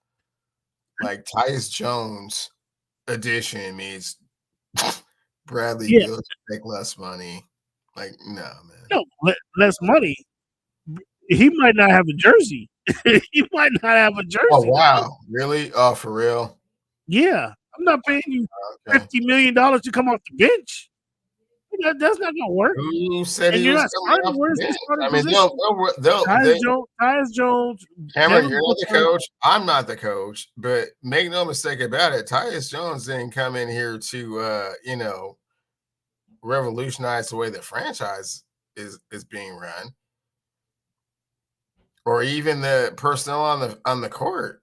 I mean, it's just like, okay, we had no point guard last year. You're kind of a point guard. He's a much better point guard. He's a much better point guard than Bradley Beal. And therefore, do you put Bradley? Do you start the Olympian? Do you start Bradley Beal over either one of the Olympians, the gold medalists that you just mentioned? Okay, so check this out, man. Bradley Beal and Devin Booker still start, and then Tyus Jones comes in inadvertently, and does some things. And it just kind of depends on what type of rotation that that's the philosophy they're going with. They're going to be one and done in the playoff. Okay, well, if that's not the philosophy, that they certainly are not getting to the second round and playing Denver or the Lakers or Dallas. Bradley Beal, you got the no trade clause. Either we're gonna have to do something with that no trade clause, buddy, or it's I mean. Oh no, I know how you do, Cam. Hey man, hey man, you got to make it good for me. I know. I mean, the NBA is not like the NFL where And you then just and then come and and then and then determine you your wanna get in contract. somebody's face and say, "'Cause we got Tyus Jones." I mean, they got Tyus Jones, and see, I told you last year when they brought Grayson Allen in that he was going to be a difference maker. I know, Now and you have then to have and then and Grayson then and Allen then playing. that'll probably be your second, conversation, and plus we got Grayson Allen too. Bradley, I don't have no room for you, big dog. Okay. I don't have no room for you. I got you. You can't play over. You can't play over either Olympian, either gold medalist. I don't have no. You can't play over um, Grayson Allen. You don't do more than Grayson Allen does on the court, and you can't run the offense like Tyus Jones. Bradley, What, So your plan where is to you want go to go in the NBA, man? Bradley, Do you want so to go? your What plan, city do you like? just to be clear, your plan is to go and tell Bradley Beal that, "Hey, man, you're not as good as Grayson Allen right now." My plan is to talk to Bradley Beal and ask him which city does he like because we don't have room for you in Phoenix. Do you like Atlanta? Do you like Brooklyn? Okay. Well, I mean, Do you if like you Memphis? if Do you like Minnesota? Like if you're which going if city you do you prefer? Because really, so there's so no a few room for so a you. few things here. The owner hasn't expressed that sentiment. And I mean, secondly, if you're going to do that, then you have to have a much more personal conversation because Bradley Beal has a no trade that's what I'm contract. saying. You finally heard me, Cleveland. Like I said, he has a no trade clause, so we Okay. have to talk about it. Yo, Bradley, I can't pay you 50 million to come off the bench. Looking at my roster, buddy, right now, you come off the bench. Would the Clippers want him? Not 50 mil. Not 50 mil. Would the, would Mm, the, would the maybe, Clippers want 24 points a game? Would the Clippers want Bradley Beal? I mean, they didn't want to give. They didn't want to give. They want to. They offered Paul George 2 years, 60. That's So right. So you're dancing around the question. My question was, do the Clippers want Bradley Beal? I don't. I don't know. I don't know if my man. I don't know if my man Ty Lue is going for that one. But they could use his I 24 do. points. No. Would the Clippers want Bradley Beal? It depends on the package. At 60 mil, no. At 50 mil per, no. If he does a signing, if he wanted to come to Inglewood and play in the most innovative stadium in NBA history and play next to Kawhi, I mean, we can sit down and talk. But you're not making 50 million next year. Well, he's not going to take less money to play for you guys. He has a contract. It's an NBA contract. The question is, do you want the 24 points a game? Do we want to pay for 50 mil for the 24 points a game and no defense? No. No. We'll So, see if so, so Kevin enforce Porter Jr. can get us to 24 points a game. Okay, cool. I let Kevin Porter Jr. get some shots up before. And until he bites somebody's face off. Okay, that's Hey, cool. we got Ty Lue to keep him cool, help him mature. Is he the answer? The calming effect in the locker room. Sure. Lauri Markkanen signed 238 with the Jazz. What's your thoughts on that? That's how the contracts are going to start to sound, going to start to look. They're going to be a lot like them soccer contracts. And you'd be like, wow, I don't understand the math.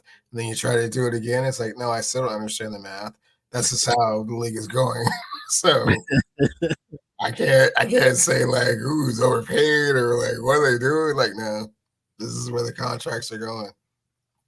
I mean, Markkanen, I think maybe I need to bring my man Eric on the show because I think this makes him untradeable for at least 6 months. Yeah, perhaps. I believe there are certain clauses that when you Yeah, I sign think those this makes him contracts, untradeable. But by the trading deadline, perhaps he's could be available.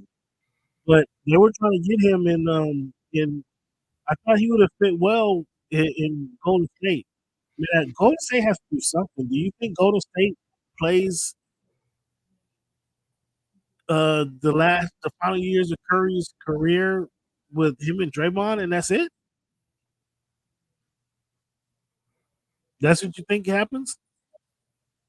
So Hoping that Kuminga and those other players develop, but they're not going to develop fast enough or good enough. And so you just see this is we've seen the best of the Golden State Warriors was Stephen Curry. I mean, it comes quick. Life comes fast, don't it? Because boy, this is going down here quickly. Should Orlando man consider Dennis Schroeder is he plays like Allen Iverson when he puts on the Germany jersey? Should the Orlando Magic go ahead and sign Dennis Schroeder? Put him with Franz and Mo Wagner? You don't think so?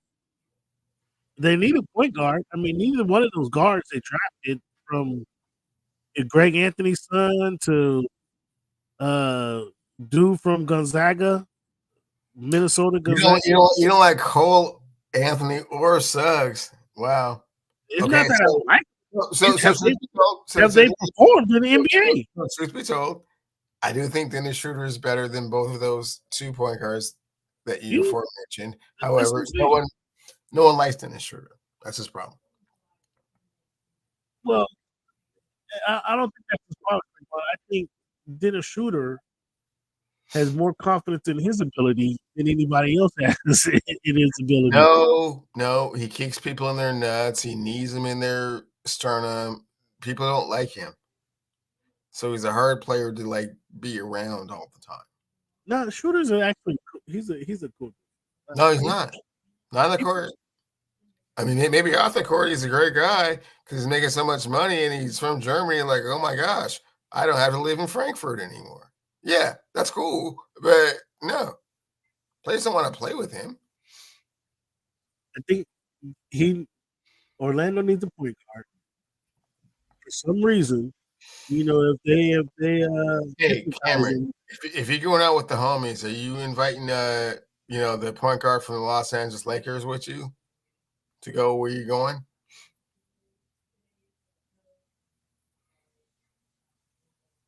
I think they need Schroeder to the table.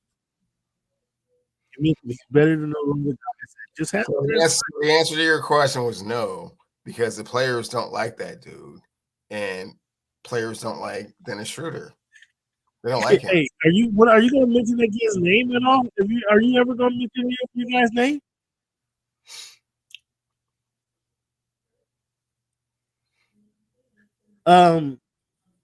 TNT resigned Barkley. I think they like a 10-year deal. So we might not see the last inside the NBA after all. Will you still tune into the NBA on TNT if they don't have the games? No. What are we talking about? They're just going to have a show where they don't play any of the games and just talk about the games? Does the NBA even? They're the sports center. The NBA saying that was okay. I don't recall them giving their express. Doesn't sports center air every single night though? The sports center comes on every night, right? Because the NBA gives their express written consent for them to do that. TNT doesn't have that, man. You don't think they can be like George Michael Sports Machine, commentating on every game and showing highlights?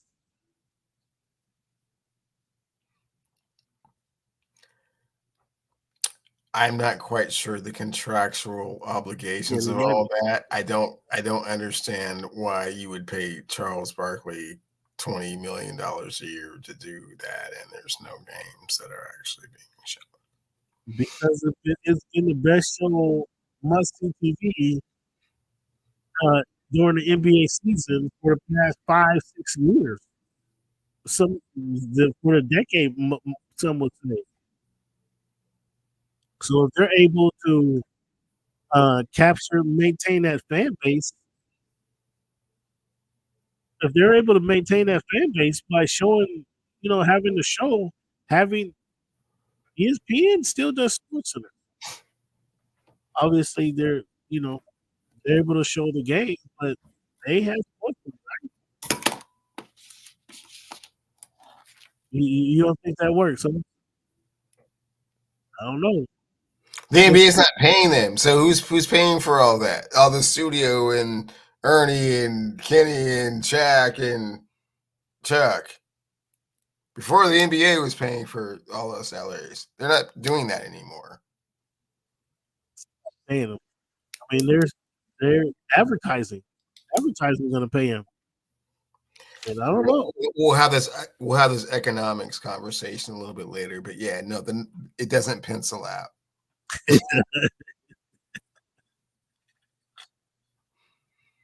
Did you hear Draymond Green?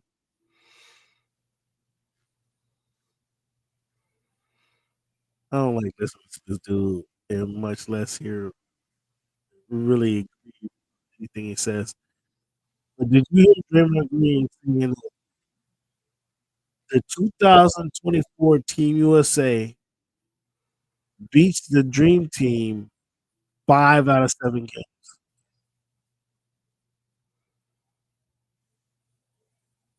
Oh, you agree with that?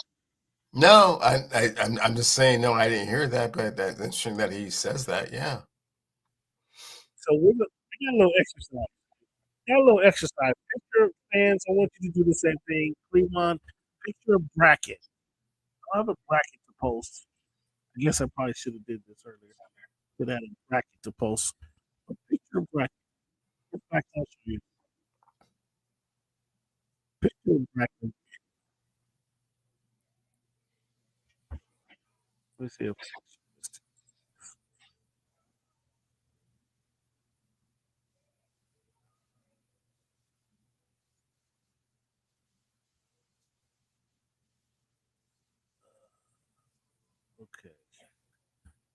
There you go.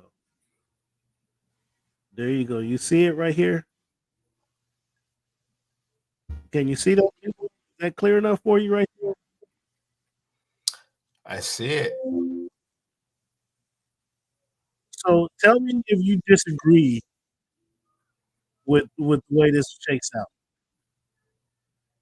Team USA, or it's not Team USA, 1992, they would be number 1 seed. If we seeded all of these teams,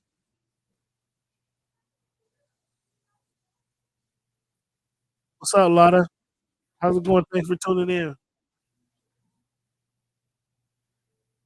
If the way this shakes out, and we do a bracket, we put teams from 1992, Team USA teams from 1992 to Okay. 2024. Would you agree that the number 1 seed would be Team USA? Yeah, Imagine that 4 for 08 is a little low.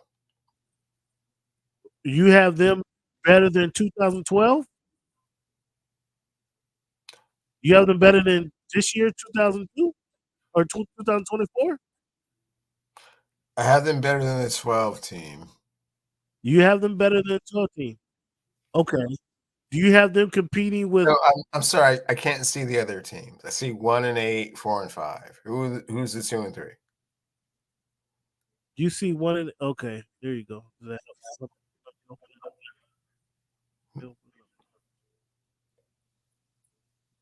Help me out.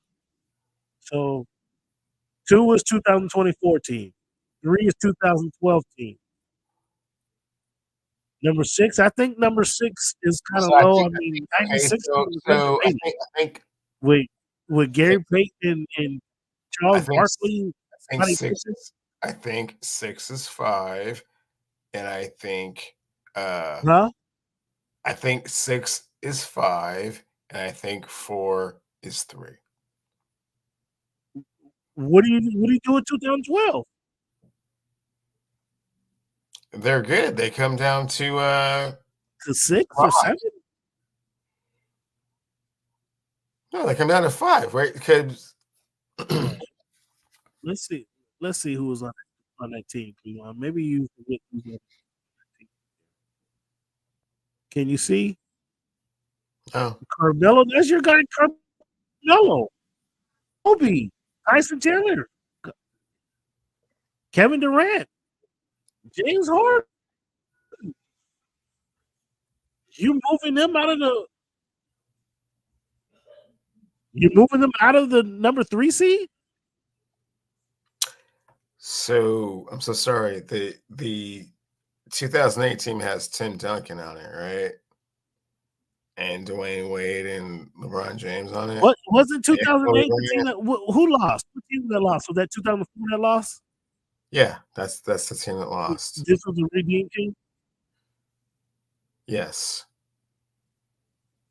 Number 4 was a redeem team. Correct. Yes. Carmelo, Carlos Boozer, Chris Bosh, Dwight Howard, LeBron. No, they're not better than 2012 team. So the 8 team has LeBron, Dwayne Wade, Kobe, and Tim Duncan.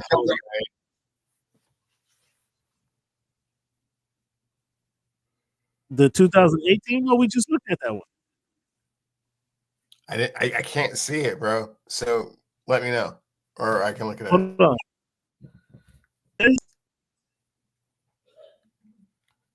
Oh, you can't. Okay. 2008. I'm looking at the 2008 team right now. Carmelo Anthony, Carlos Boozer, Chris Bosh, Kobe Bryant, Dwight Howard, LeBron James, Jason Kidd, Chris Paul, Tayshaun Prince, Michael Redd, Dwayne Wade, and Ron Williams.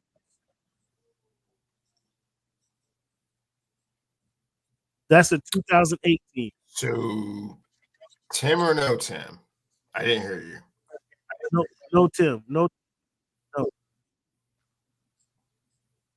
Tim was on that 2014. So it has Kobe, LeBron, and Dwayne Wade on it, right? Yeah.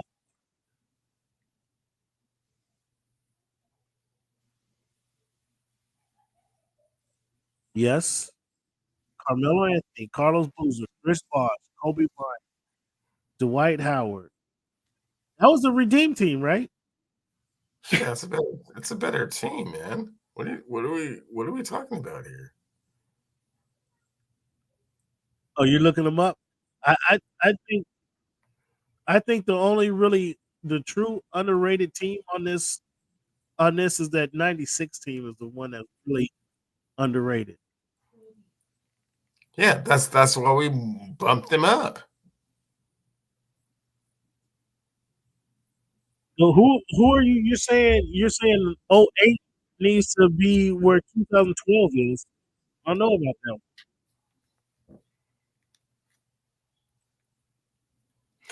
Bro, I mean, yeah. That's what I'm saying. You don't think the 08 team is better than the 2012 team?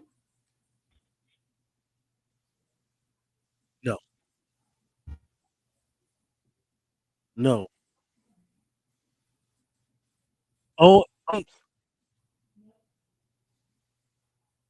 12. Kobe, Tyson Chandler, Anthony Davis, the 12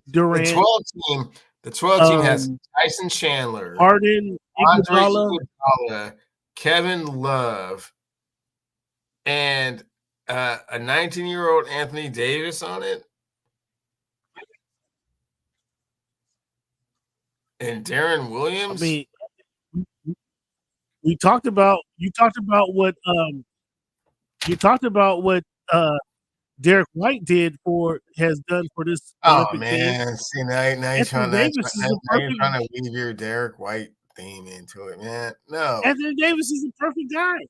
Anthony Davis is the perfect guy for the Olympic squad. Perfect guy. So just play defense and block shots. No scoring. And you got Carmelo, Anthony, Kobe Bryant, your guy Carmelo. Get out of here. Kevin Durant, James Harden.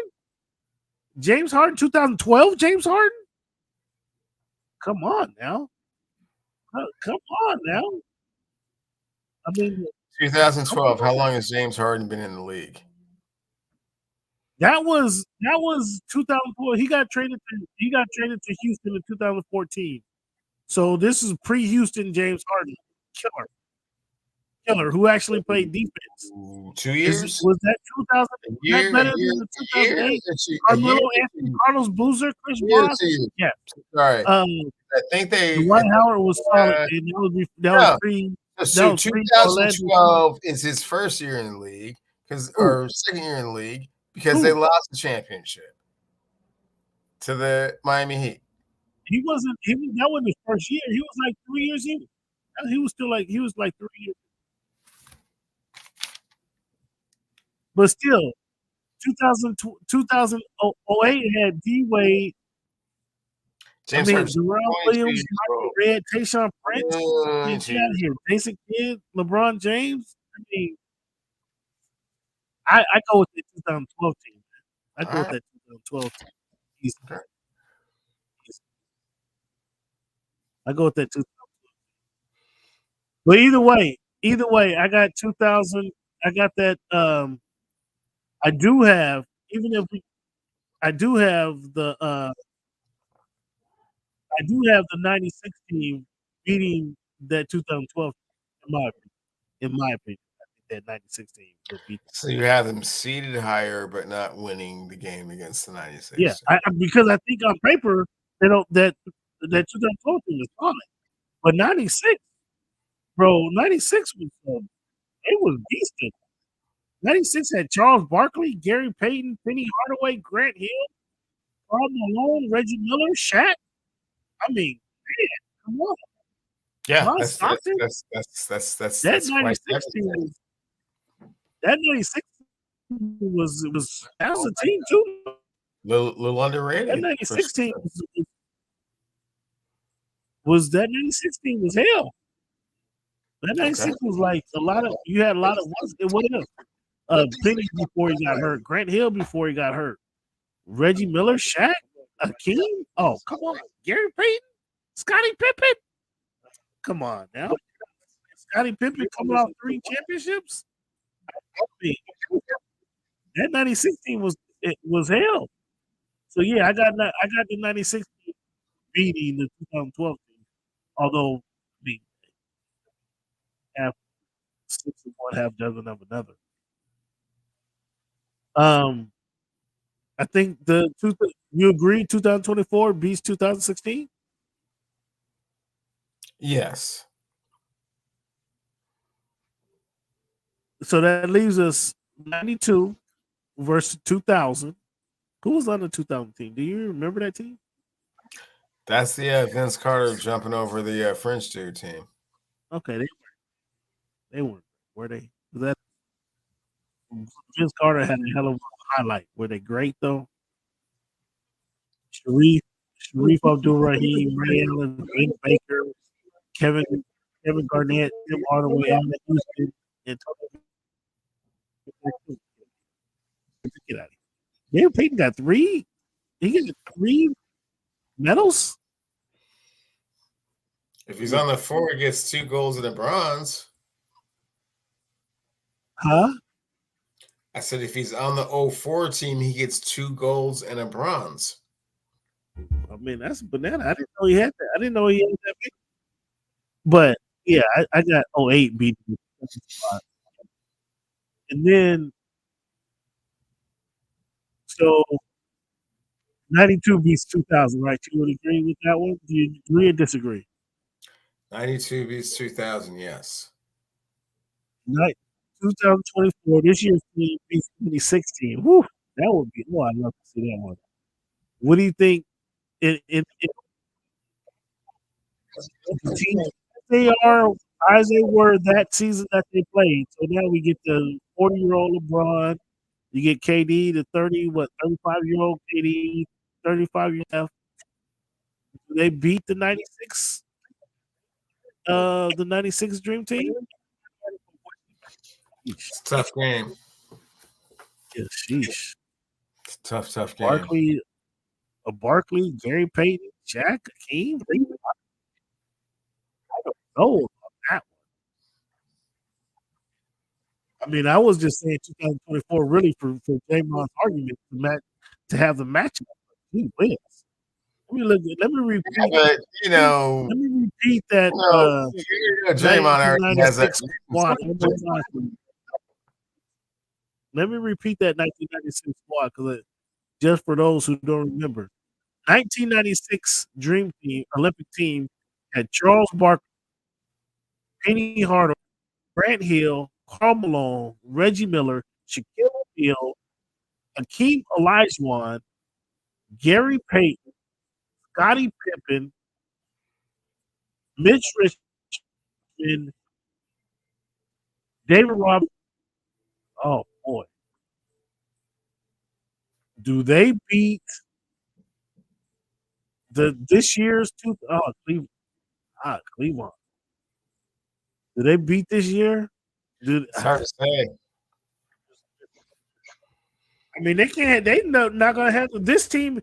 Joel Embiid has nothing for Shaq. Has nothing for Hakeem. Yes, Stockton and GP at your point guards, and then you have Reggie Miller and who do you say the other shooting? Mitch Richmond at your shooting guards, and then your post guys are Shaq, Hakeem, and David Robinson, and then your other guy is And you got Karl Scotty. Malone Don't and Charles forget about Barkley, Scotty and Grant and then and Penny Hardaway. your No, small forwards are Grant Hill and Scottie Pippen, and your other floating 2, 1, 2, or 3 guard or 1, 2, or 3 is Penny Hardaway. Yeah, it's a better team. It's a better team. Oof. Okay, so that changes things up a little bit. And if we agree that 96 beats 2024, now we're looking at 96 versus 92 with MJ. I mean, MJ Bird is 96, still a factor. 96 versus 92. 92 wins. Even with Shaq and Hakeem, David, Shaq, Hakeem, David Robinson, and who else was there? Patrick Ewing. David Robinson's on the 92. So the 92 team is, I mean, David Robinson, Patrick Ewing, Shaq and Hakeem. No, Shaq So and the 92 team is what? Stockton and Malone. It's Jordan and Pippen. It's Mitch Richmond and Chris Mullin. Remember, this is Jordan and Pippen coming off the first championship. Like no, second. First one's 91. They won in 91. So I mean, So they win in 91 and they win in 92 and they go to the Olympics. So we have Jordan and Pippen. And then we have Stockton and Malone. And then we have David Robinson. And then we have Charles Barkley. We have Chris Mullin and Mitch Richmond. And then we have 96 might get Mullin. I'm sorry. No, and then we have Clyde Drexler. What are you saying? I said 96 might get it. I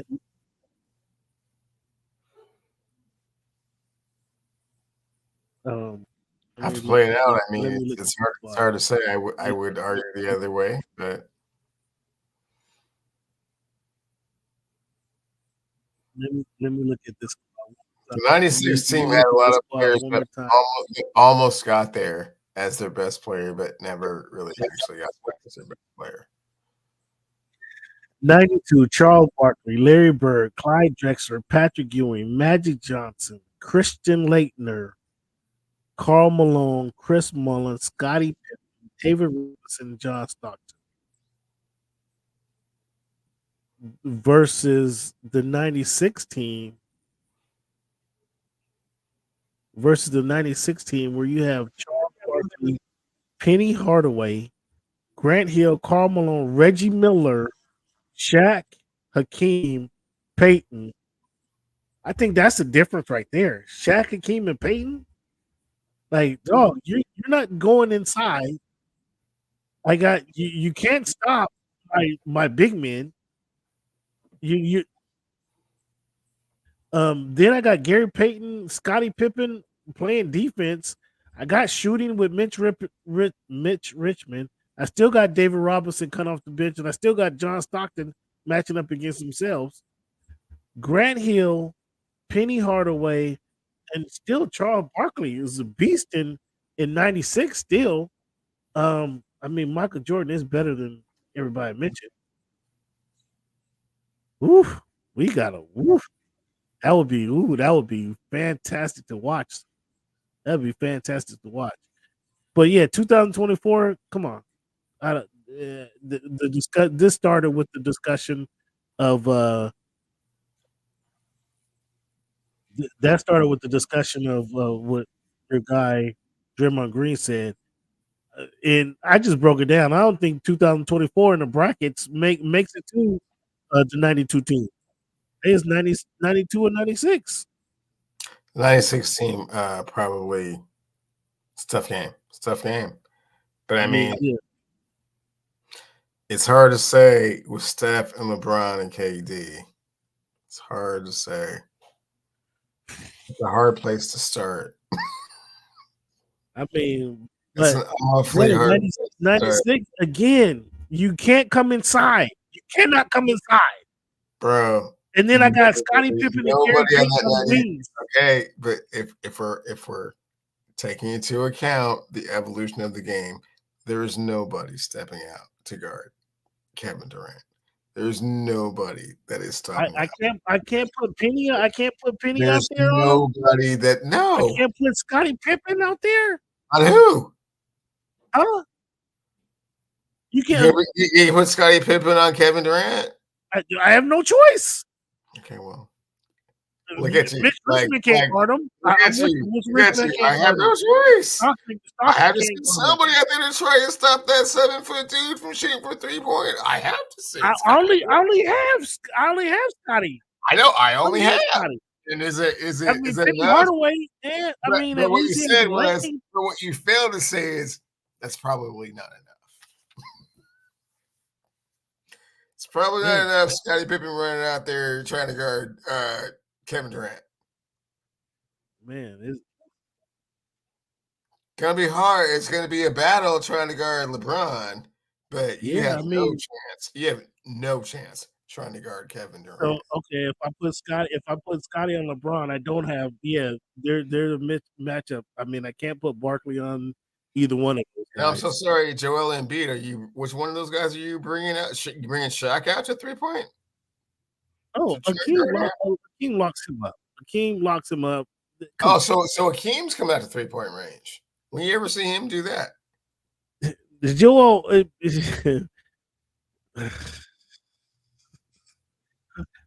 I could put David Robinson on him too. Come on. Oh, really? When you ever see David Robinson go out to 3-point range to guard somebody?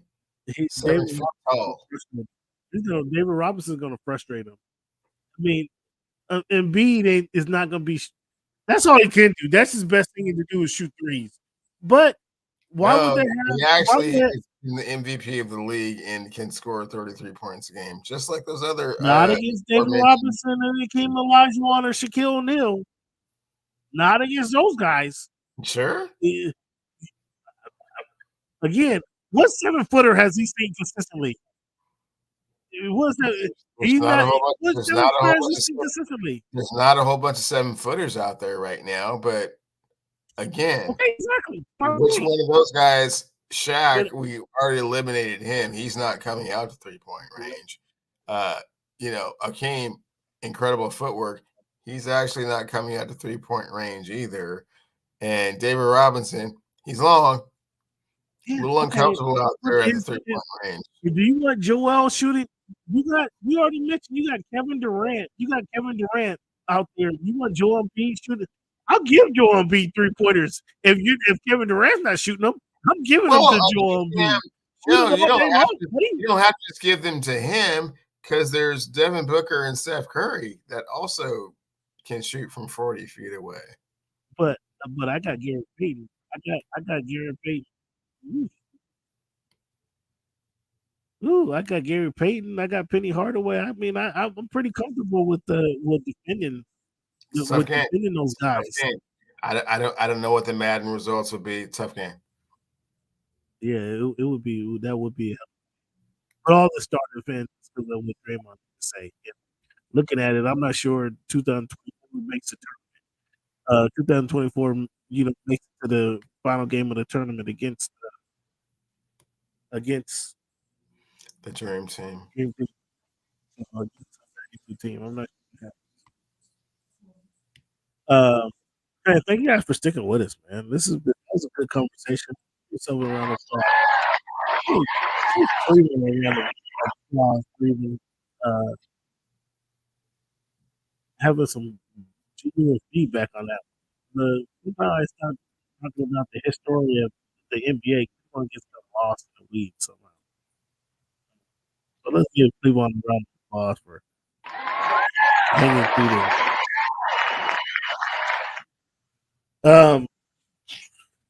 Fans, something we do, not many other podcasts do. Fans, we give you a week in history. Talk about things that happened in the past. 8/7, 1954, Charles Mahoney is confirmed as by the Senate and becomes the first black to serve as a full delegate of the United Nations. 1954. August 7, 1936, Cleveland, Jesse Owens was 4 gold medals in one Olympic meet. August 6, 1965, voting rights bill, which outlawed the requirement that would be voters in the United States take a literacy test to qualify to vote, is signed by President Lyndon Johnson. Obviously, they had that rule there. You have to take the literacy test because they didn't want to educate the black folks and try to eliminate the black vote. So that was signed into law in 1961. August 9, 1961, James B. Pearson was the first African American judge appointed by the federal district court. Cleveland, August 11, 1965, the Watts riot began when Lee Vinicus, a California Highway Patrol officer, pulled over Marquis Fry, who Vinicus believed was intoxicated. Over the next 6 days, 34 people reported dead. 28 of them were black. 1,072 people were injured. 4,000 people were arrested in what we know back in 1965. August 5th, 1962, Nelson Mandela was arrested after living on the run for 17 months near South South. He was later sentenced to 5 years. August 7, 1954, Englishman Roger Bannister beats Australian John Landy in the mile at Empire Games in Vancouver. First time two men run a sub-4 minute mile in the same race. I didn't know what happened in the same race. Cleveland, August 7, 1956. A 51-year-old Satchel Paige of the Miami Marlins went to game before the largest crowd in minor league history of 57,000 at Orange. Marlins beat Columbus in 62. Uh, August 7, 2007, San Francisco slugger and shame flaxseed oil user Barry Bonds hits 756 home run career home run to break Hank Aaron's long-standing Major League Baseball record. Why? What was that reaction for? He didn't say he admitted using flaxseed. It was twofold. First of all, Satchel Paige did not pitch for the Miami Marlins, and secondly, I didn't appreciate the way you were doing doing Barry Lamar Bonds. August 7, 2018, Cleveland. Crazy Rich Asians. First Hollywood film with all Asian cast premieres in Los Angeles on a $30 million budget, Cleveland.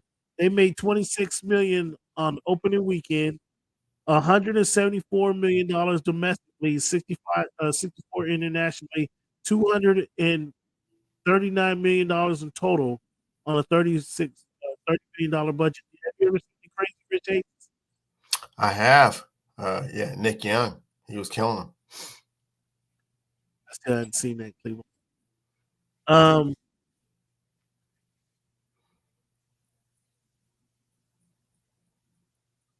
Cleveland.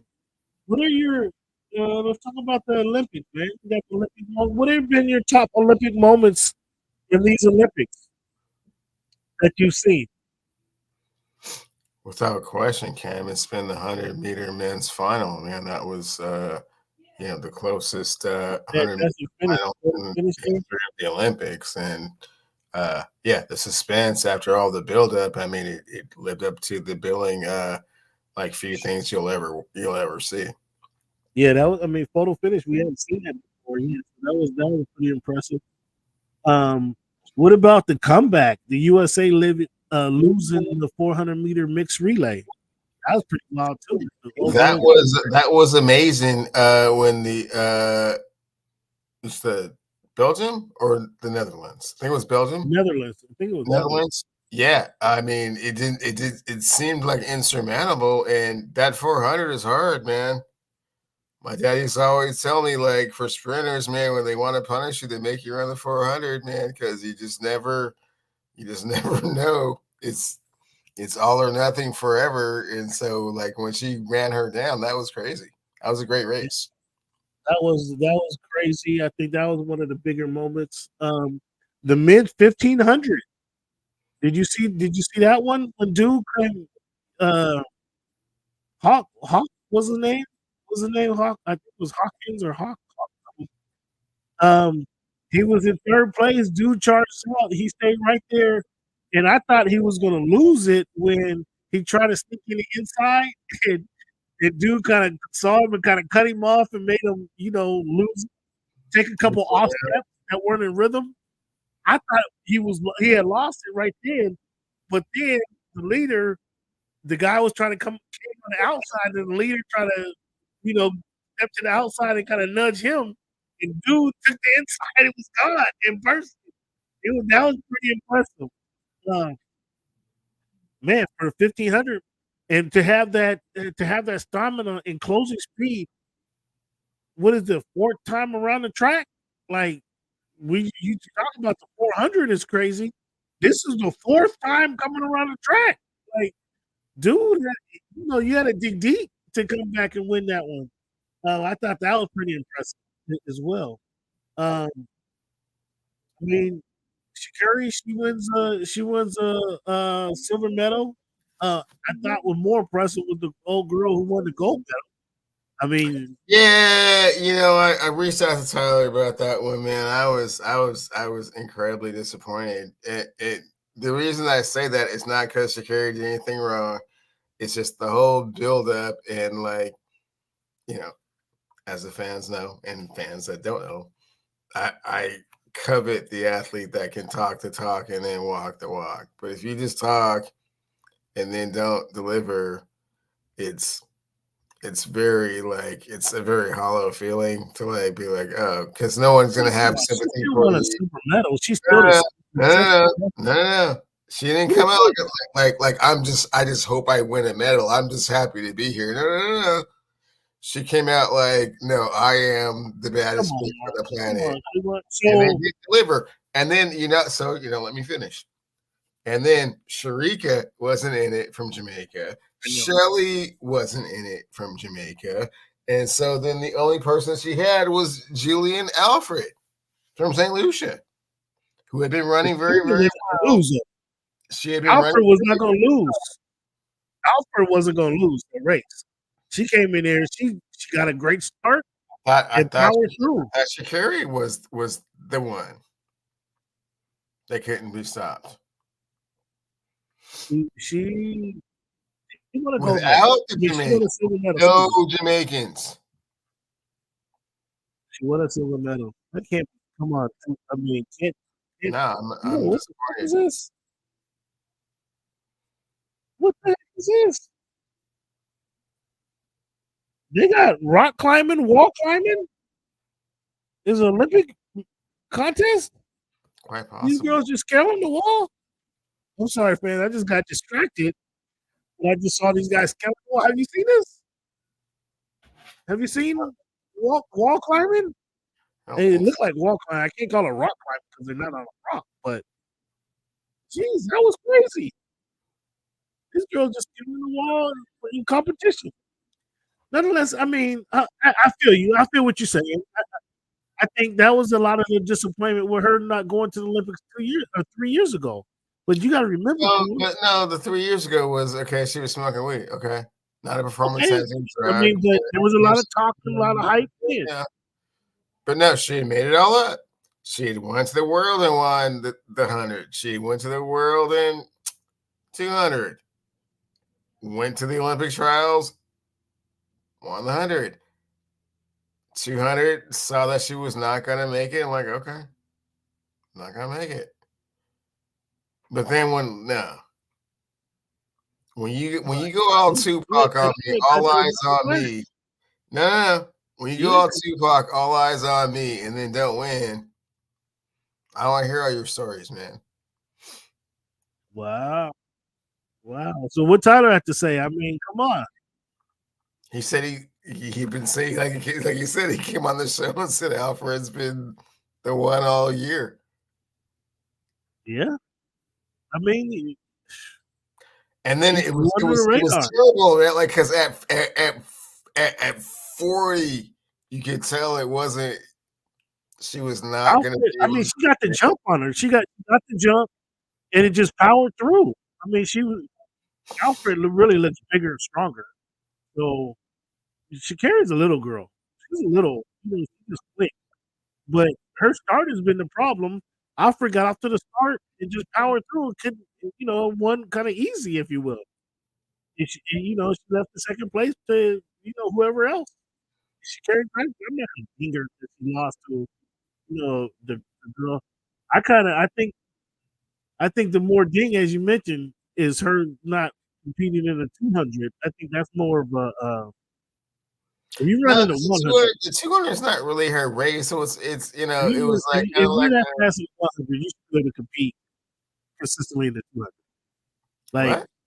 if you're that competitive in the 100, you should be able to compete in the 200. I'm pretty confident. It doesn't necessarily translate like that. But I mean, Yeah, Gabby Thomas is. same kind of I mean, speed. that she's Gabby dominated. Thomas will get smoked in the 100. By the time you get to 200, she's smoking you. But no, she's not going to win the 100. I'm interested to see tomorrow night. She's not even going to qualify for the Olympic finals in the 100. But by the time you get to like 120, 130, she's certain that's when the speed kicks in. Not everybody's speed kicks in like that. Yeah, I'm interested to see this 400 tomorrow though. This 400 tomorrow with the girl who ran down the mixed 400. Oh yeah, Her yeah. against Gavoni. That's gonna be a one. Did you watch I, I got caught at the airport, man, watching the ping pong. Well, not only at the airport, I saw the finals at the airport. But the ping pong, seeing the Sweden knock out the number one guy. That's pretty freaking impressive, man. Did Did you not. watch any of the ping pong? I Table watched. tennis, as they call it. I watched none of the table tennis, unfortunately. You watched none of it. That was, I mean, that was pretty impressive. They're playing, dude. The Sweden playing China, dude. Um, so I don't know. There's a lot of, I think, a lot of Olympic stuff, that kind of competitions that caught my eye. There was something else I want to touch on. Wow. But I thought those were some of the top things that caught my eye. Um, which is more impressive? What Katie Ledecky is doing in these Olympics, or her Olympic? I guess I want to say career in total. Katie Ledecky, her 15 gold medals versus Simone Biles, like 11 gold medals. Which is more impressive? Katie Ledecky. Because she, in the 1500 free, she got 7 of the top 8 records, 7 of the top 10 records ever. That is It's hard to say that with a straight face, right? Like the 8 fastest. Your name just. hit your whole list. Which one? Oh, we just went to the 19 Team USA 92 to 2024. Ledecky. Which one you want to choose? The 2000 Ledecky or the 2012 Ledecky? Which one you want? Like the girls, I mean, but Miles at 28, 28 though.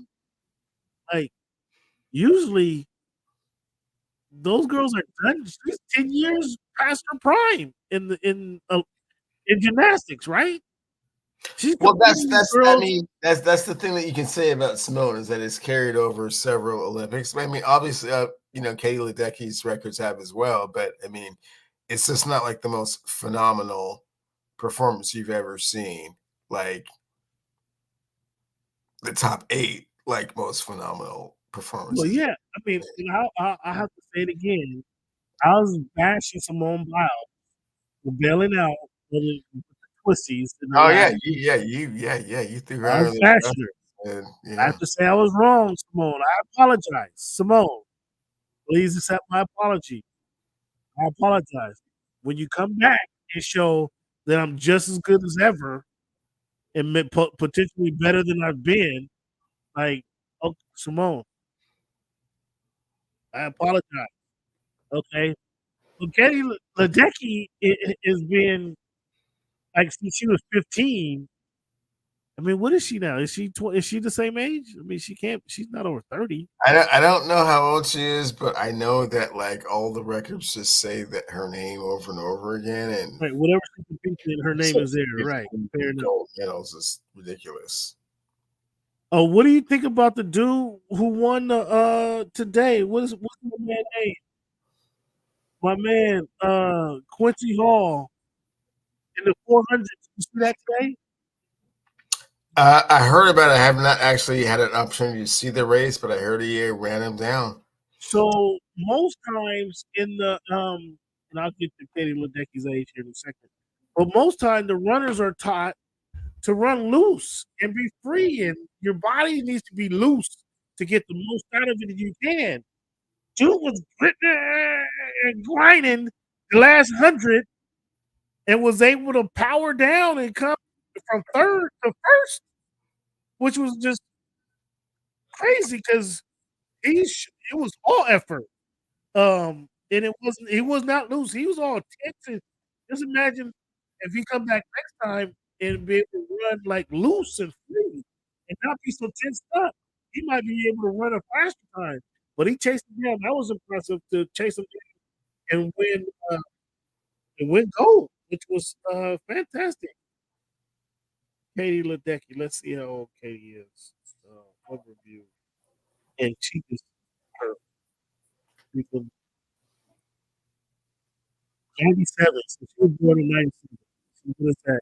20, 24 plus 3, 20, 27. So they're about the same age. 27, excuse me. They're Yeah. they're about the same age.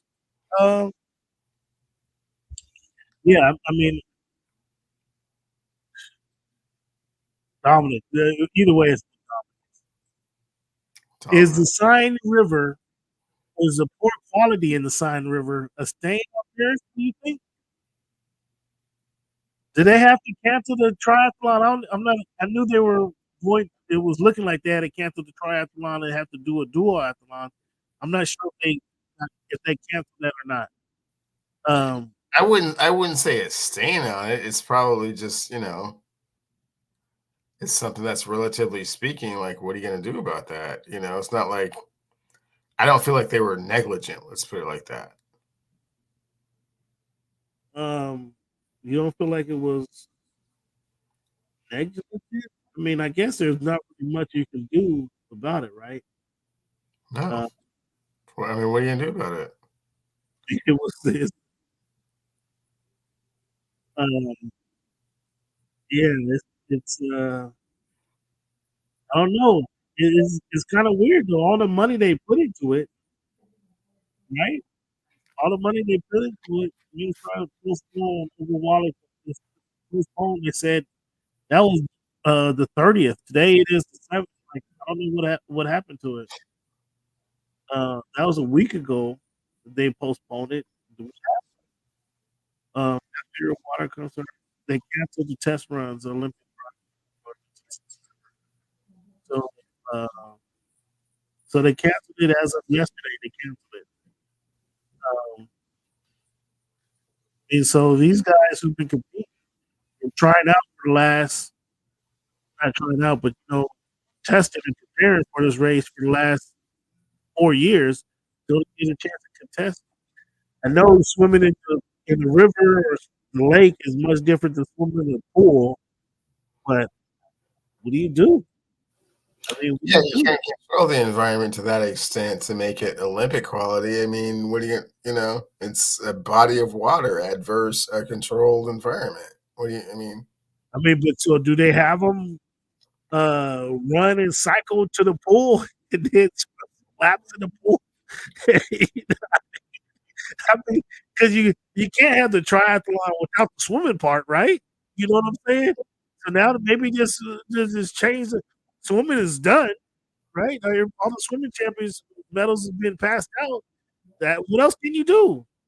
So circle the venue a few times, then jump in the pool, and then or start in the pool, swim your lap, and then get to the track. I don't know. I don't know what to do. I don't know what to do, but it looks kind of bad. It doesn't ruin the whole Olympics, but it does look kind of bad that you're not able to complete these events that are known competition events. And have you heard anything from the breakdancing group? I have Have you not. heard? Any, I do not know who was in first place. I don't have know. you seen them? Have they competed? Have they I had? haven't seen him. I haven't seen him. I don't know when the finals are. I have not seen one heat of the breakdancing competition. Yeah, they're hiding it. They're hiding it. They know that it's not legitimate breakdancers. They're hiding that garbage. Um, what do you think about Snoop? Is Snoop apparently he's getting paid like an NFL player out there in They, Olympic. I heard some rumor that he was getting like $500,000 a day to be over there, and he gets to Ooh. go to all the venues and all the events. I mean, that's quite a come up for murder was the case. Cal. Well, clearly it's not the case. With Snoop out there uh, being an American in the Olympics, 500, 500 day every day plus expenses. Yeah, Snoop. That way to go, Snoop. And then I saw the little pin they gave him with like he was blowing like the Olympic rings. Oh, that was pretty cool too.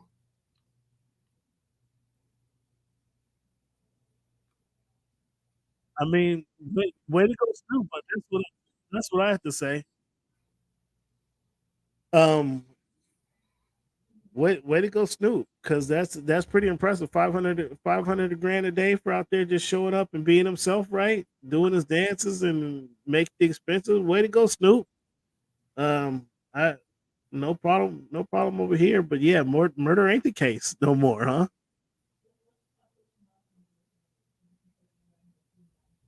All right, Cleveland. So here, you're not gonna want to hear this. Let me go on my right. So this shot was in Chicago this week, and I miss Southern California. Have I told you that? Have I made that abundantly clear to You have made it abundantly clear that California love is where you would like to return to. Terrence Crawford fought in LA this past weekend at the stadium at LAFC Stadium. Beautiful stadium, similar to T-Mobile Stadium. If you're in the right side of the stadium, you can look out of they actually have a little cutout of the stadium where you can look out and see, you know, about 6 o'clock, you can look out and see the downtown LA just breaching the overhang of the stadium. But Terrence Crawford fight this weekend, Cleveland. Did you see the Terrence Crawford fight? No, His little I heard it was closer mausoleum. than it should have been. What's that? I said I heard it was closer than it should have been. I mean, well, he moved up a weight class. Yeah, it didn't carry the power with him that he thought he was going to. He moved up a weight class. Dude was a champion, so he walked away a champion. But I was downtown Chicago. All right, right on Michigan Avenue was my hotel. Right across the street from Grant Park, where they had Lollapalooza. The music was so loud at Lollapalooza, it was rattling the windows of my hotel room. Okay, that's Lollapalooza was bananas. It was packed out every day. At the end of the day, for whatever godforsaken reason, the police officers and the feds and the task force and the SWAT teams they had it seemed like they all were on patrol at Lollapalooza. Would just shut down the streets, so you couldn't get no Ubers. You had to walk blocks to get your Uber. They would just shut down the streets so no cars can go through and drive by for the feel like 2 million people that was attending Lollapalooza couldn't just roam the streets. On Saturday night, Cleveland, I wanted to see the Terrence Crawford fight. It wasn't happening. I asked the security guards at the hotel, "Yo, where's the best place to go watch a fight?" "Oh, go look at you can find a fight in the bar." Well, the bar freaking has tube TVs. Come on, I know they're not showing the fight. I mean, come on, guys. He's like, "Oh, well, you asked." I was like, "Come on, man. You're not a boxing fan. Clearly, you're not a boxing fan." I went to the bar anyway, just because. Okay, this is a bar with TVs. Where can I watch the fight? Oh, I don't know. This is a championship fight, folks. So pull out the iPhone, type in the app, bar near me. Before I did that, one of the Latino dudes working in the bar actually did say, "Go to Bar Louie. They're guaranteed to have the fight." Bar Louie is about a 5-block walk. Okay, 80 degrees, 85 degrees, the humidity not like it is here in Bama. Okay, I'll make the walk. 5 blocks. Get to Bar Louie. Are you guys showing a fight? The guy says, "Who's fighting?" What channel does the fight come on? Okay, you guys aren't showing it. The fights on ESPN Plus. Oh, I don't think we get ESPN Plus. Let me go see. He don't know what the heck he don't know how to work the TVs at the bar. Clearly. Okay, come to find out they're not showing the fight. Go to All Stars Bar around the corner, just a couple blocks up the street. Okay, I go to All Stars. All Star Bar does have lines of TVs on 2 different walls with the Olympics on. Cleveland, this is Olympics is on. The Olympics is on, right? Fencing and water polo. Not one TV is on the Olympics, Cleveland. Not one television is on the Olympics. Oh. All the TVs are on the news. They even have one corner of the TVs where it's like the 9 TVs that make up the big screen. They're all watching the news. Like, is this a sports bar here? What are we doing here? Can I get the fight on here? Oh, I don't know. We don't watch boxing in Chicago. If it's a UFC fight, I have the UFC fight on. I'm like, I want to see boxing. Is this a sports bar or not? Well, yeah, it's a sports bar. We carry all the sports games. I said, but you don't even have the Olympics on. You don't even have the Olympics is going on right now. You don't have the Olympics on in the sports bar. What am I to think? Where are you from? You're clearly not from. No, I'm not from Chicago. I want to see a fight. It doesn't look like Chicago has sports fans here from what I've been through so far today. Well, you're gonna have to go somewhere else if you want to see the boxing because we don't show boxing here. Where do you suggest I go to see boxing? Well, if you go to GQ's right down the street, they'll have the fight on. Or if you go to B Dubs, they're gonna have the fight on. Like, do you know? Now I'm a mile away from my hotel, and you guys want me to walk somewhere else? Well, you're not gonna find it in this area. You're gonna have to get in the car and drive. Oh, I have to get in the car and drive somewhere where there's some sports fans at in Chicago. That's what I have to do. Because clearly downtown Chicago, there's no sports fans. Well, I didn't say that. We're sports fans, but we don't watch boxing. Boxing is fixed and fake.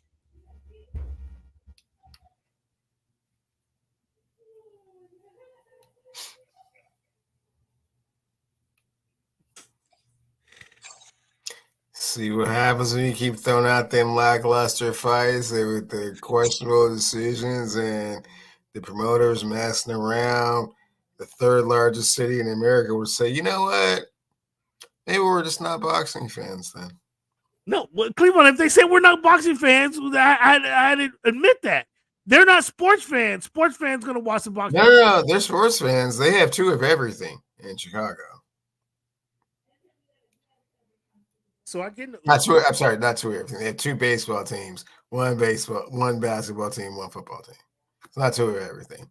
They're not New York, but they're not LA either. They're not LA either.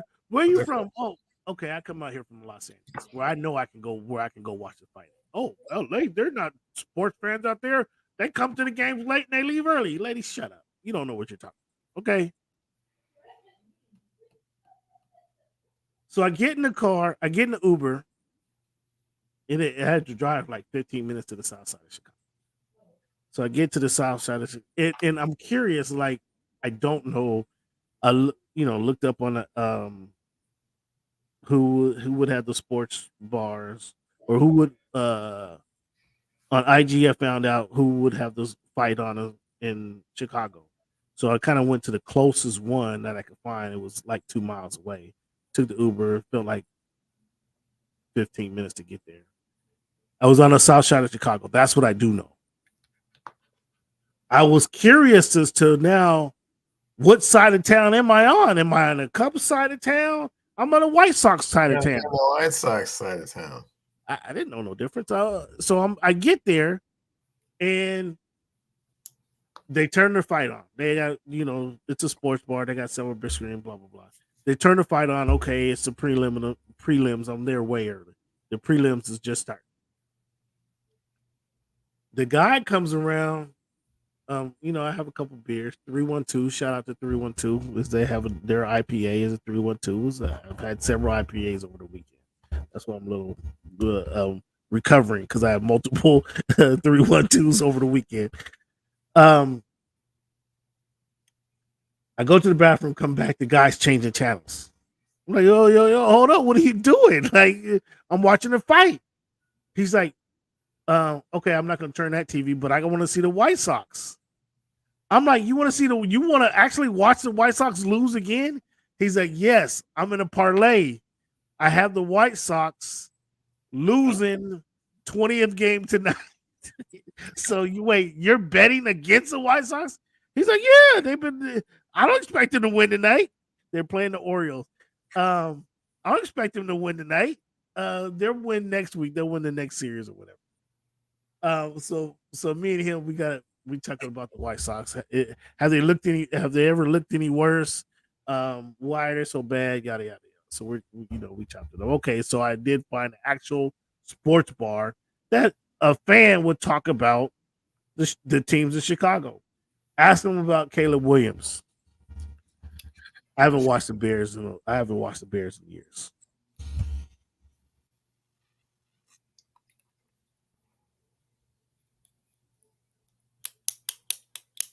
Wow, this is getting quite embarrassing for the. What do I do with this, Cleveland? What do I do with this?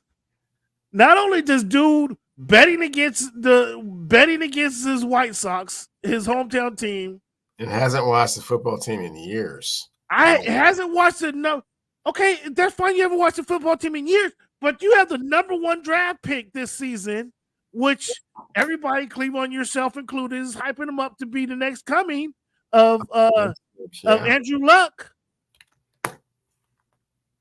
And you have no interest in watching the Bears? No comments about the Bears? I'm at a sports bar. He works here. Fans, I don't know what to say. I don't know. I question the fandom of folks in Chicago, and I think that's legitimate. Deservedly so. You shouldn't have to go that far to find a sports bar that has a fight. And secondly, when you get to one and they haven't watched the Bears in years, yeah, that's rough, especially this year with all the optimism. So as the night progresses, so you clearly you didn't watch the fight. I take it you didn't watch the fight. So Andrew Ruiz fights. He wins a decision. No, I think that fight went to a draw. He should have won. It went to a draw. This is his excellency from Saudi Arabia is putting on the fight in Los Angeles. Riot season, as he wants to call it. So they're making this big spectacle. They end up, I don't know if the fight's in California. I don't know what the Nevada Boxing Commission is there for, giving him a key to the city in Nevada. Like, we're in Los Angeles. What do you do? What this is? Do that when he takes the show to Las Vegas. But so I don't know why the Las Vegas Boxing Commission is in Los Angeles giving this dude a ceremonial key to the city. Introducing him into the Las Vegas Boxing Hall of Fame. It actually made no sense. Then he puts a lot of money into it, Cleveland, and I couldn't help but think of you is last year when Terrence Crawford fought Earl Spence. Who introduced Terrence Crawford? Who walked him to the ring? Refresh my memory. Eminem. Yes, and he couldn't walk all the way with him because there was some contractual stuff. But what happened? What happened that you pointed out specifically? You pointed something out specifically with Eminem in the ring walk. Eminem didn't sing his song. Remember that? Eminem didn't sing his song. He just called him out. Are you ready for Bud Crawford? And then they played the song, but Eminem didn't sing the song. Remember that? Yes, that was very strange. Eminem had a full-blown concert before the fight. Okay, so clearly when we talked about there was some money involved, what you pointed out last time, this dude Rider season, I told you he's funding these events. Eminem had a full-blown concert, 15-minute concert before the Terrence Crawford fight started, which I wasn't I'm a fan of Eminem. I wasn't interested in seeing the Eminem concert before the fight, though. Like, the time and place, that wasn't the place. Yeah. Like, you have one, we've been waiting leading up to the fight. You have 6 preliminary fights. You're waiting for the big fight, right? Now they have this ceremonial gifting of the introducing him to the Boxing Hall of Fame in Las Vegas or in Nevada, but they're fighting in Los Angeles, which made no sense. That was just dumb, period. But he paid for it, so I understand why it happened, because he paid for this. And then they have the concert where Eminem puts on a full-blown concert before the fight. Then they come out and obviously Crawford has a fight. Crawford wins the fight. It was a good fight. It was a fight worth watching. Crawford moves up a weight class. His punching power. The dude was a crafty fighter. Like, he didn't stay in one position. He moved around a lot. He jumped around a lot. He fought back. Crawford would catch him. He'd try to catch Crawford back. It was a good fight. It was a good fight. I wouldn't say great fight. It was a good fight. There was no knockdown. It went the distance. Crawford won the fight. He was in control of the fight. He was never not in control of the fight. Dude never. Neither one of them put each other in danger, but it was a good competitive fight, if that makes sense. So Crawford, after going up a weight class, you saw that his punching power. It wasn't like he didn't dominate. He dominated. He whipped Spence's ass, right? He didn't whip dude's ass, but he did move up a weight class. So he's dealing with another. He's dealing with more weight. He's dealing with somebody with just as much power as him. He's dealing with a bigger dude. So it was a different type of fight. Will he be different the second time fighting that weight class? Who knows? I mean, Canelo, he don't need to move up to Canelo's weight class. Because what happened to Canelo when Canelo moved up 2 weight classes to fight Bivol and just couldn't match up to Bivol. Don't want to say that's going to happen to Crawford, but that has the potential to happen. You follow what I'm saying? So he need to talk Canelo into moving down to this weight class, so he doesn't have to move up, and then Mac fight him at the 168. So that was interesting. We have Canelo Alvarez fighting Edward Berlanga September 14th, which I don't know. Edgar Berlanga, you familiar with Edgar Berlanga? The dude Fat Joe was backing a couple years ago until he got knocked out. Yeah, he started out with all those knockouts in the first round. Yeah, until he actually fought somebody. But now he's talking like he hasn't been knocked out. He's talking about he gonna whip Canelo ass, and Canelo don't know what's coming to him. He has more IQ than what Canelo's ever seen. Dog, do you know Canelo fought Floyd Mayweather? He fought Andre Cotto or Miguel Cotto. Like he fought veterans. Like there's no way you have more ring IQ than any of these guys he fought. And he's talking cash. He's talking cash junk. Obviously to make the fight, but I want to see this now to see Edgar Berlanga get put on his ass again because he's talking cash junk. And it's going to be interesting to see Canelo at this age. Does he still have it? Does he still have the motivation to compete at this level? Or is Edward Berlanga? No, he has the motivation to compete at this level, which is why all of the opponents are handpicked and someone that he knows that he can have a very easy time against. Well, it's going to be interesting to see how anyone that he fears that he can lose to. Yeah, it's going to be interesting. That makes it September 14th. So in about a month, a little more than a month, they're going to be fighting in Las Vegas, and that's going to be a spectacle because it's going to be Mexicans versus Puerto Ricans, which I mean the scenery in that building is going to be off the hook. De La Hoya Trinidad style, not quite to that level. That was not that level. That was epic. That was an epic event. But for the times, it's going to be. I mean, the scenery in that building is going to be.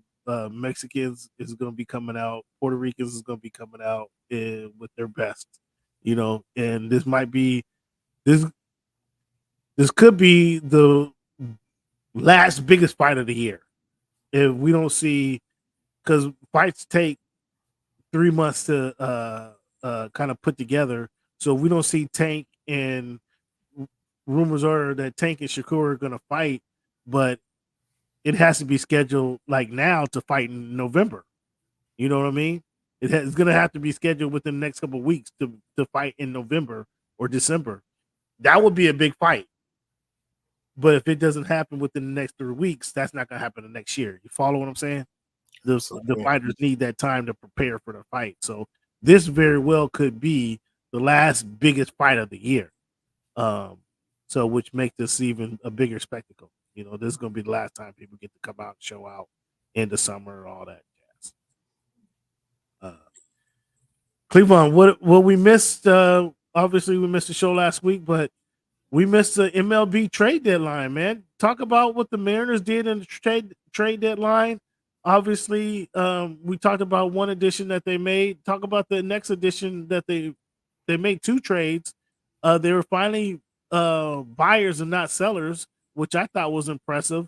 You talked about the manager or the owner said they want to win 54% of their games, and they're hovering around that mark right now. Um, but talk about their additions to the team, and does this help them? Right now they're 59, 55. They have the 51% winning percentage, so they're a little less than they want to be. They are on a 6-4 winning streak. Oh, they got the Dodgers ex third baseman. Damn, Trey somebody. Yeah, so so they picked up Randy Rosarina from the Tampa Bay Rays to play left field.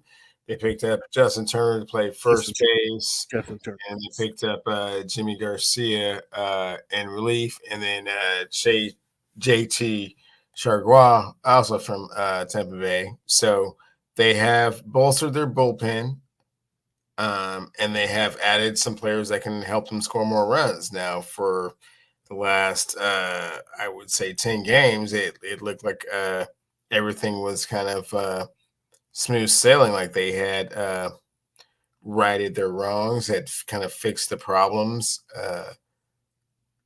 with regards to scoring runs, because at least 3 of those games when those 2 players were in the lineup, they scored like 10 runs, which is,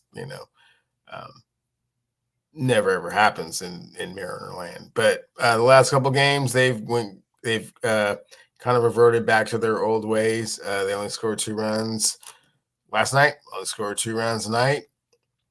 Losing 2 straight games to the Detroit Tigers, not a good thing. After winning 2 out of 3 against the Philadelphia Phillies, best team in the National League. So, yeah, best team in the National League is in LA. What are you talking about? Phillies have a better record than those guys. So, yeah, they're still waiting for their starting shortstop and their starting center fielder, i.e. J.P. Crawford and Julio Rodriguez, to get back into the lineup. Once those guys come back, can they make a positive run? We'll see. Pitching is always what it is. They gave up – starting pitcher gave up 3 runs yesterday.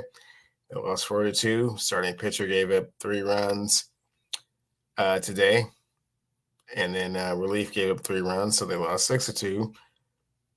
Starting pitching is always going to keep them in the games. They have elite pitching. So the question is whether the hitting that had kind of come to light over the last 5 or 6 games prior to these last 2 games continues to do its thing. So I don't know. Impressively, they at least gave fans something to think about, because last time we spoke, there were only 2 games above 500. Now they're at least 4 games above 500, and they're 6-4 of the last 10 games versus 2-8 what they were the last time we spoke, fans. So there's some improvement. Like I said, they have the 51% winning percentage, and they're a little less than what the GM was it the GM who said he wants to be 54% winning percentage? Jerry DiPoto, yes. Yeah, so they're a little behind schedule. I mean, and that's maybe he goes out and makes these moves because he sees they're behind schedule, this embarrassing standard that he established for himself. So hopefully for your sake, Cleveland, they can rise to that 54% winning percentage. And I'm impressed that they were buyers and not sellers at the trading deadline. How about you? Did you appreciate what the moves that they made? Absolutely, and they have come to fruition. Even early they showed immediate dividends by Turner hitting that grand slam to win the game against the Philly. He did hit a grand slam. It wasn't to win the game, but he certainly contributed to that tremendously. And Randy Rosarina has been the same thing. So we'll see if it carries on and for how long.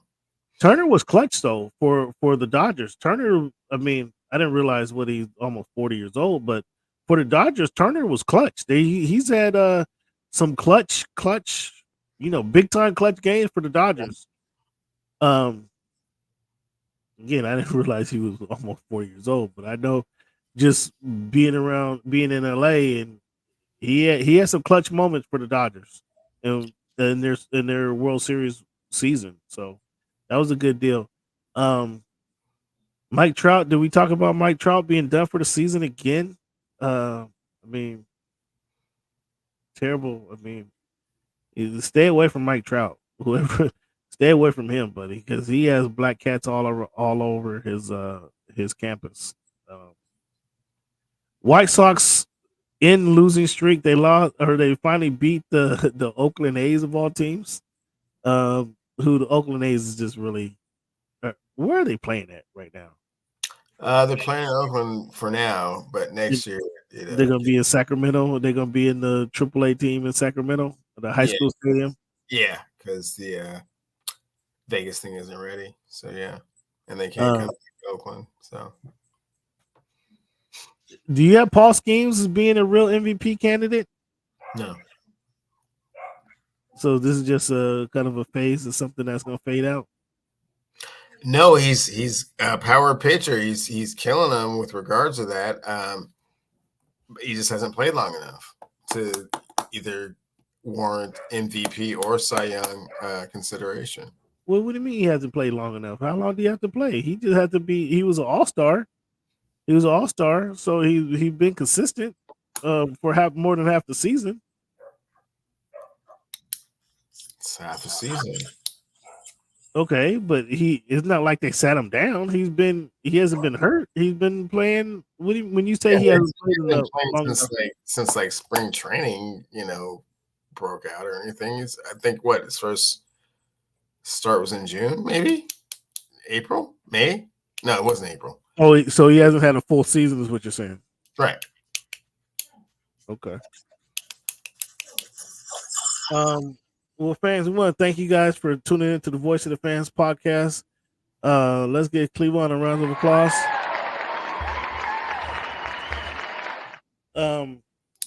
As mentioned, fans, we got some things coming down the pike to get you guys excited as fans and to thank you for your contributions. Some categories we're going to specify that'll be addressed within the next couple of weeks before the season starts. So we're working behind the scenes to make that happen for you.